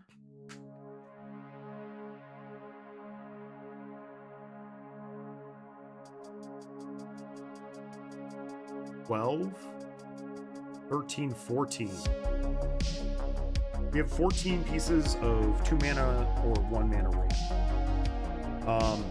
As much as I am a zealot for having that much ramp, we may have gone a little overboard. So we have the Bloodletter in. I don't want to spend this snuff out here. All right, I think we're good to go on this one. I wanted to highlight Spirit Sister's Call.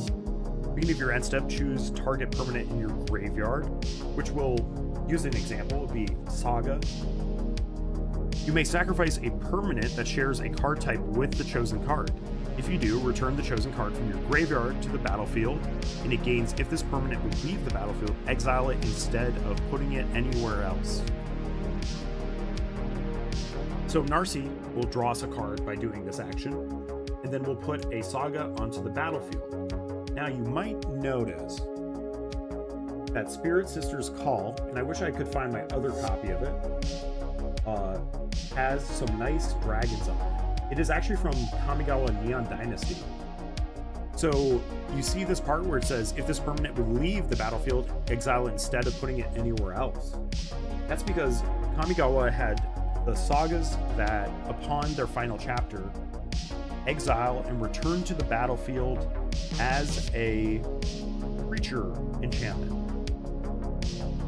So they will not hit the graveyard or go anywhere except exile, and because they go into exile, Spirit Sister Call is satisfied, and then it will return from exile to the battlefield. So it's literally designed to work with the Kamigawa sagas. And if I haven't said it enough times, that's my favorite set of all time. Easy choice, favorite set of all time. Asterisk, tied with Edge of Eternities, but I think that there's a good chance that Noctis next year makes that list too. Right?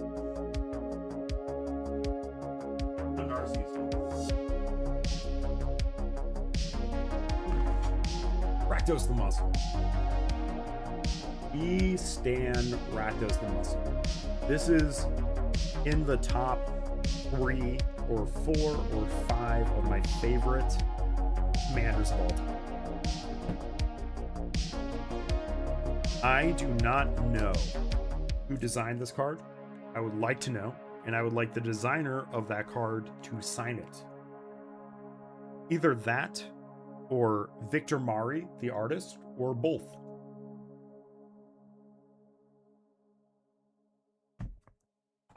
Anyways, Rakdos the Muscle is in my Bithemal video, and I think Rakdos is really cool because it does 2 things. It plays from exile and encourages sacrifice and reanimate playstyles.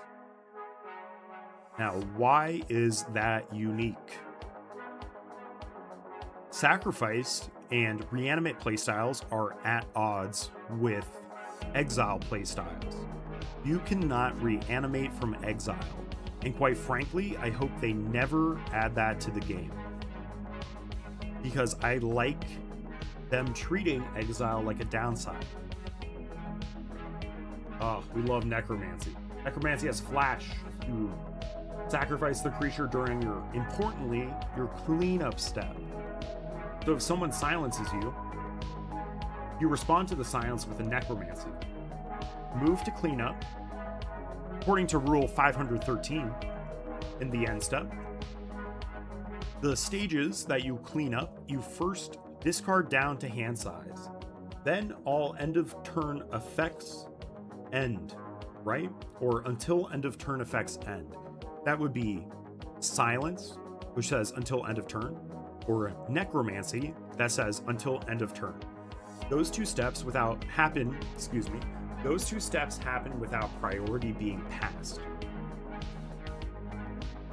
Then, once we have done that, there should not be any priority unless any of those actions put a triggered ability on the stack.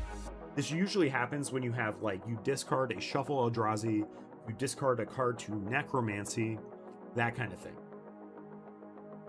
So, the Necromancy sacrifice creates priority where there shouldn't be priority, and it happens after the silence has worn off.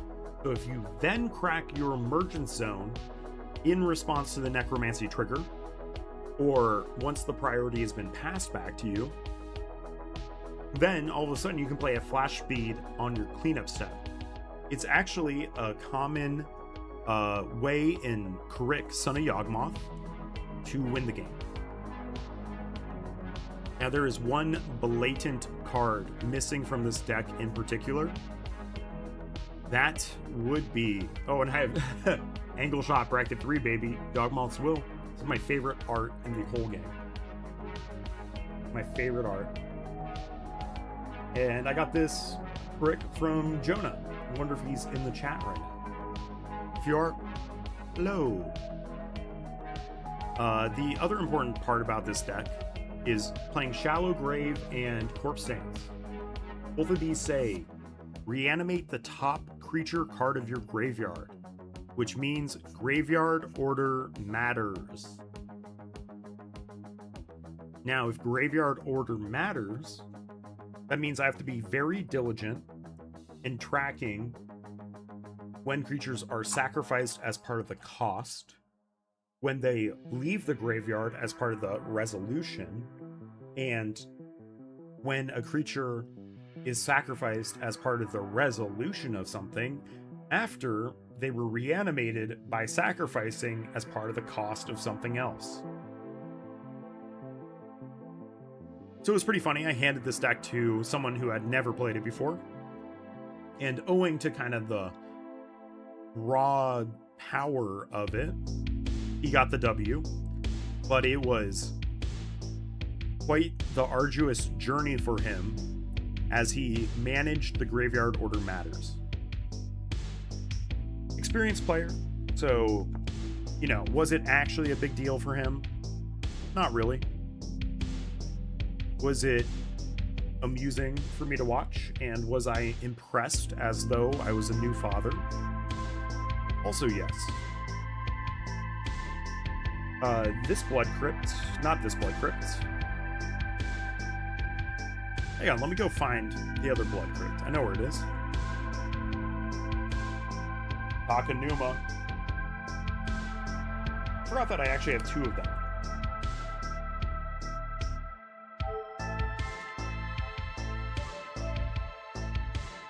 I have a funny little story about Takanuma.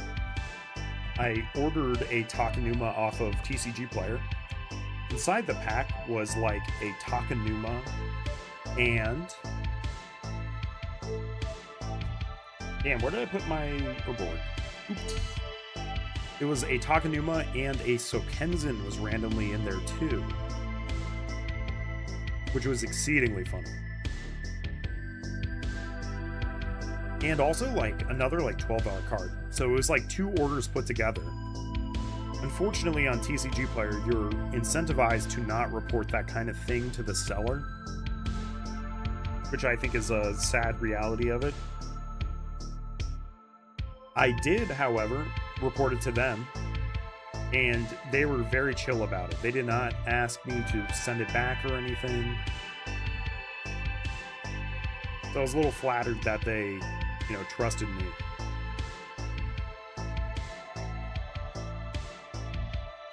But also, you know, it'd just be a hassle for them to do that. Did I pass the Blood Crypt? Am I actually a stupid person?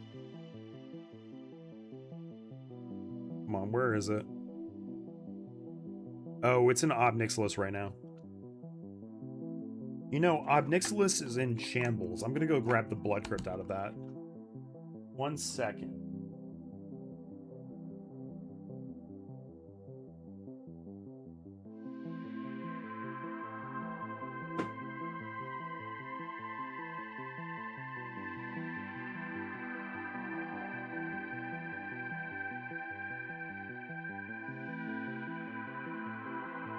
All right. This hasn't seen the light of day in a hot sec. This is Obnixilis CEDH. Complete with like 5 Eyes Persistence. Artist Talent's the best card in the whole deck.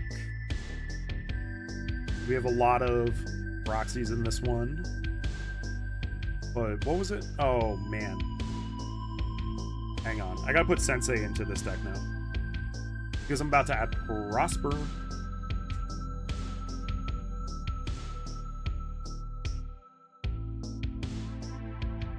Ob CEDH, huh? Also, we love Cauldron. We love Soul Cauldron. Someone dreamt that thing up. Some sick freak dreamt that up.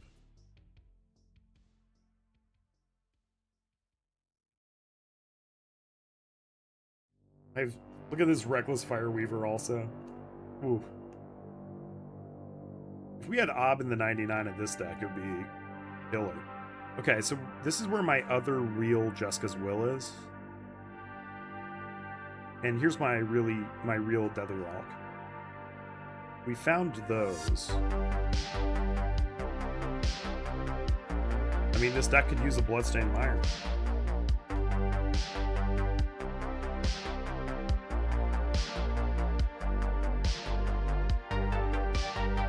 It really could use a Raucous Theater.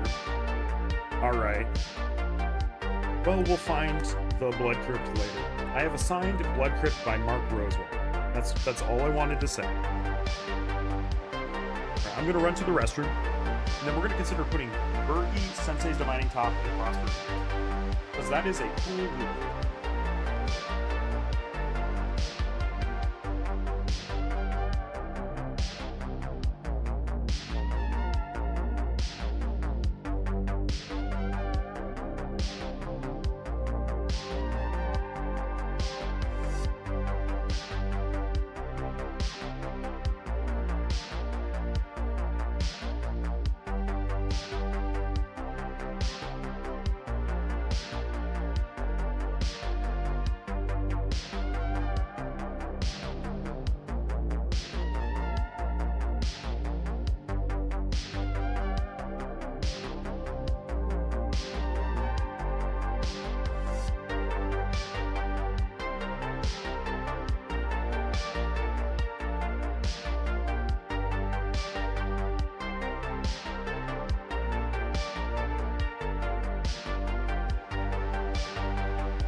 All right, we are almost finished.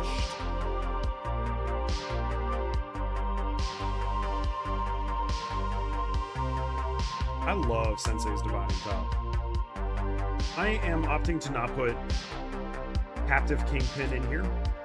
This deck used to have a couple Ob Nixiluses in it. Captive Kingpin just ended up not synergizing with the deck super well. The only thing it was really doing well with was a Yara. And even then, that wasn't doing super well either.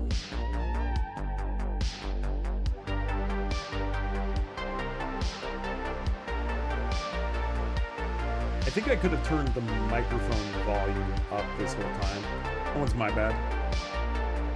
I'll have to go back and listen to it. We have Balthor the Defiled in here. Definitely this could just be a... How badly am I trying to just play Living Death today? It would be really fun.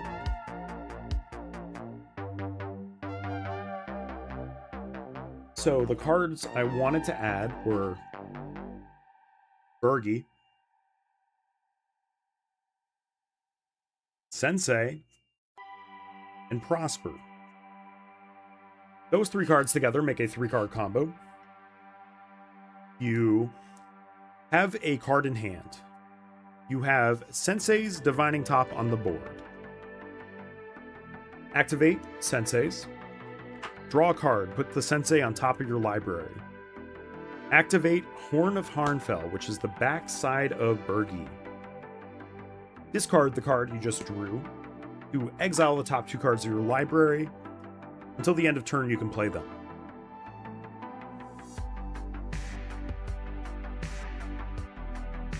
Once you do that, you're going to discard or rather, you're going to exile Sensei's Divining Top.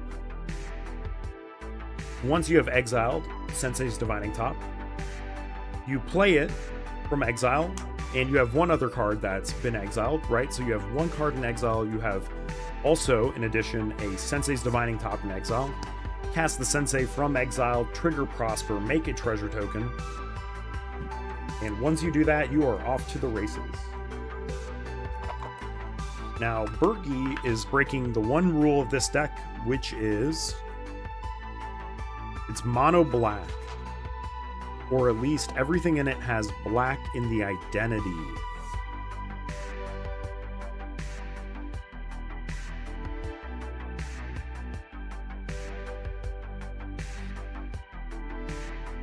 Oh, this is right. I have my other senseis in here. I want to play my foil Future Sight senseis. Oh. This is like a top 3 card that I love. I love all the, you know, crazy stuff like the Moxes and whatever. But a good old Future Sight foil, come on. It's beautiful.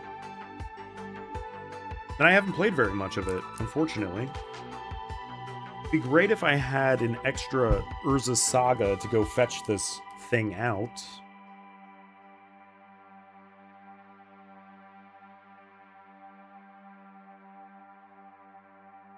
That's okay. Now we gotta add Bergie. Blurgie.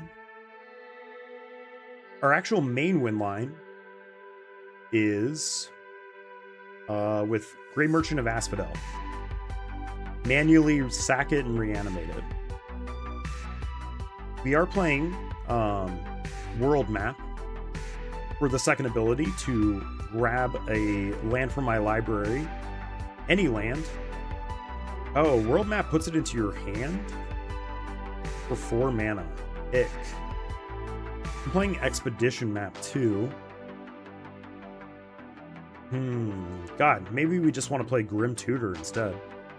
I mean, it's there to get a land. That land would be Cabal Coffers or Urborg, depending on which one I'm missing. It looks like we have the good amount of 2-mana ramp. Fortunately, a bit of it is colorless.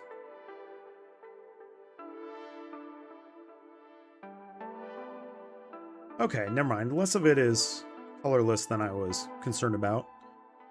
We're also playing the wrong Arcane Cigarette. But we are playing the Mind Stone from the Necron Precon. This used to be a Necron deck.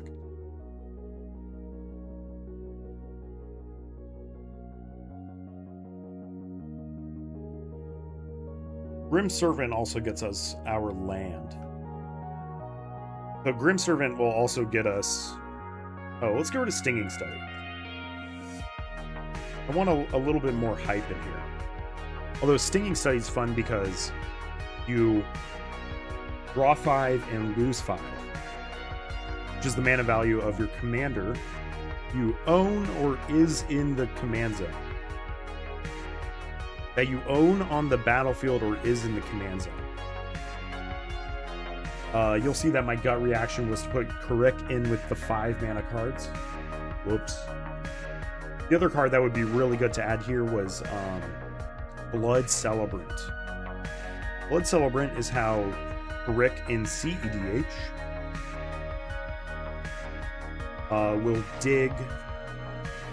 will convert life total into mana that can be spent on colorless mana pips. I'm sorry, World Map. We're putting Bergie in. Alright. The identity hasn't suddenly dissolved from this deck, but now we at least have another way to win the game. And there's also argument there to play... What is it? Sorry, okay, Vault of Whispers. There was a reason for that. I think I was going to put Mox Opal into this deck, but then I think it was a little excessive. We have a non-foil Raucous Theater. We can make it foil. And then we're going to put in Bloodstained Mire. And in fact, we could put in off-color fetches too. This deck is deserving of the off-color fetches.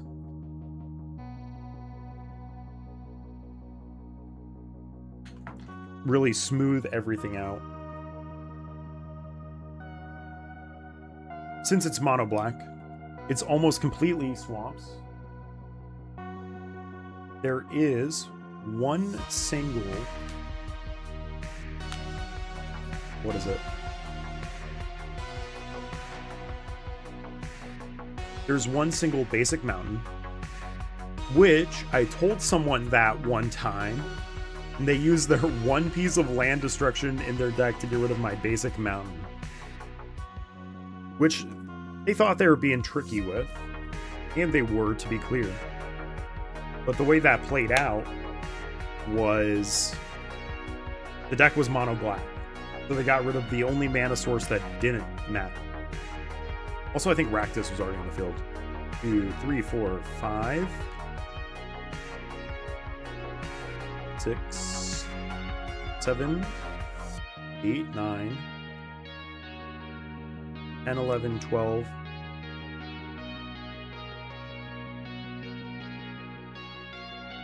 13, 14, 15, 16, 17, 18, 19, 20, 21. 21 basic swamps. I think we're good to add 2 fetches. It'd be really nice if these were all matching Warhammer lands, but I definitely ran out. I'd say Edge of Eternity is a little bit more fitting than Zendikar. We're going to cut 2 of these for fetch lands, off-color fetches. Which, by the way, off-color fetches are stupid expensive right now. But also standard's like one bad day away from adding fetches. And you know what? Just to preserve the aesthetic, we're going to play City of Brass. One thing to know about City of Brass is that when you tap a City of Brass, the damage you take is a triggered ability that happens whenever City of Brass gets tapped. So, when you tap it, it resolves like a mana ability, where you automatically get the mana, but then when you tap it, it will deal that 1 damage to you as a triggered ability that goes on the stack. So if you were to tap it and cast a spell, the triggered ability resolves first, and you lose that damage. You lose that life. You take that damage leading to life loss. However, if you were to tap it before casting the spell, and then you cast, say, Shallow Grave, you resolve the Shallow Grave on top of the City of Brass trigger. I've done this in C before, where I tapped City of Brass, responded to the trigger to entomb Walking Ballista, eat it with the Agatha's Soul Cauldron, win with Obnixilis.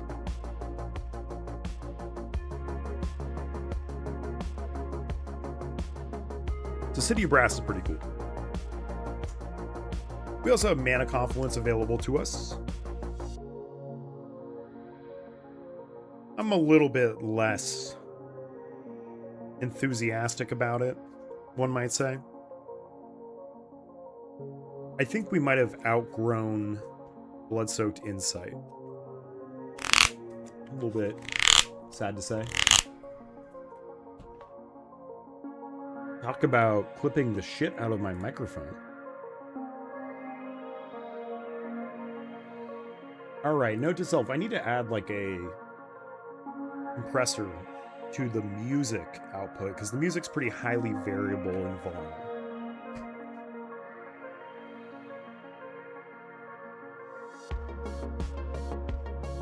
$13 non-basics.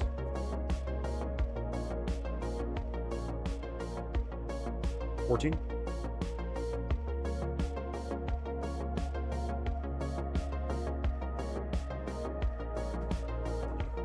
$33 lands. God, I love Blood-Soaked Insight, but this deck is too good for tap lands. The Hybrid Pips are really nice on it. Because now we have no tap lands except one Raucous Theater. And there's only one place you don't want to see Raucous Theater. Say it with me. Your opening hand. Now it's a little bit sweatier with some off-color fetches. But I would say... Cool.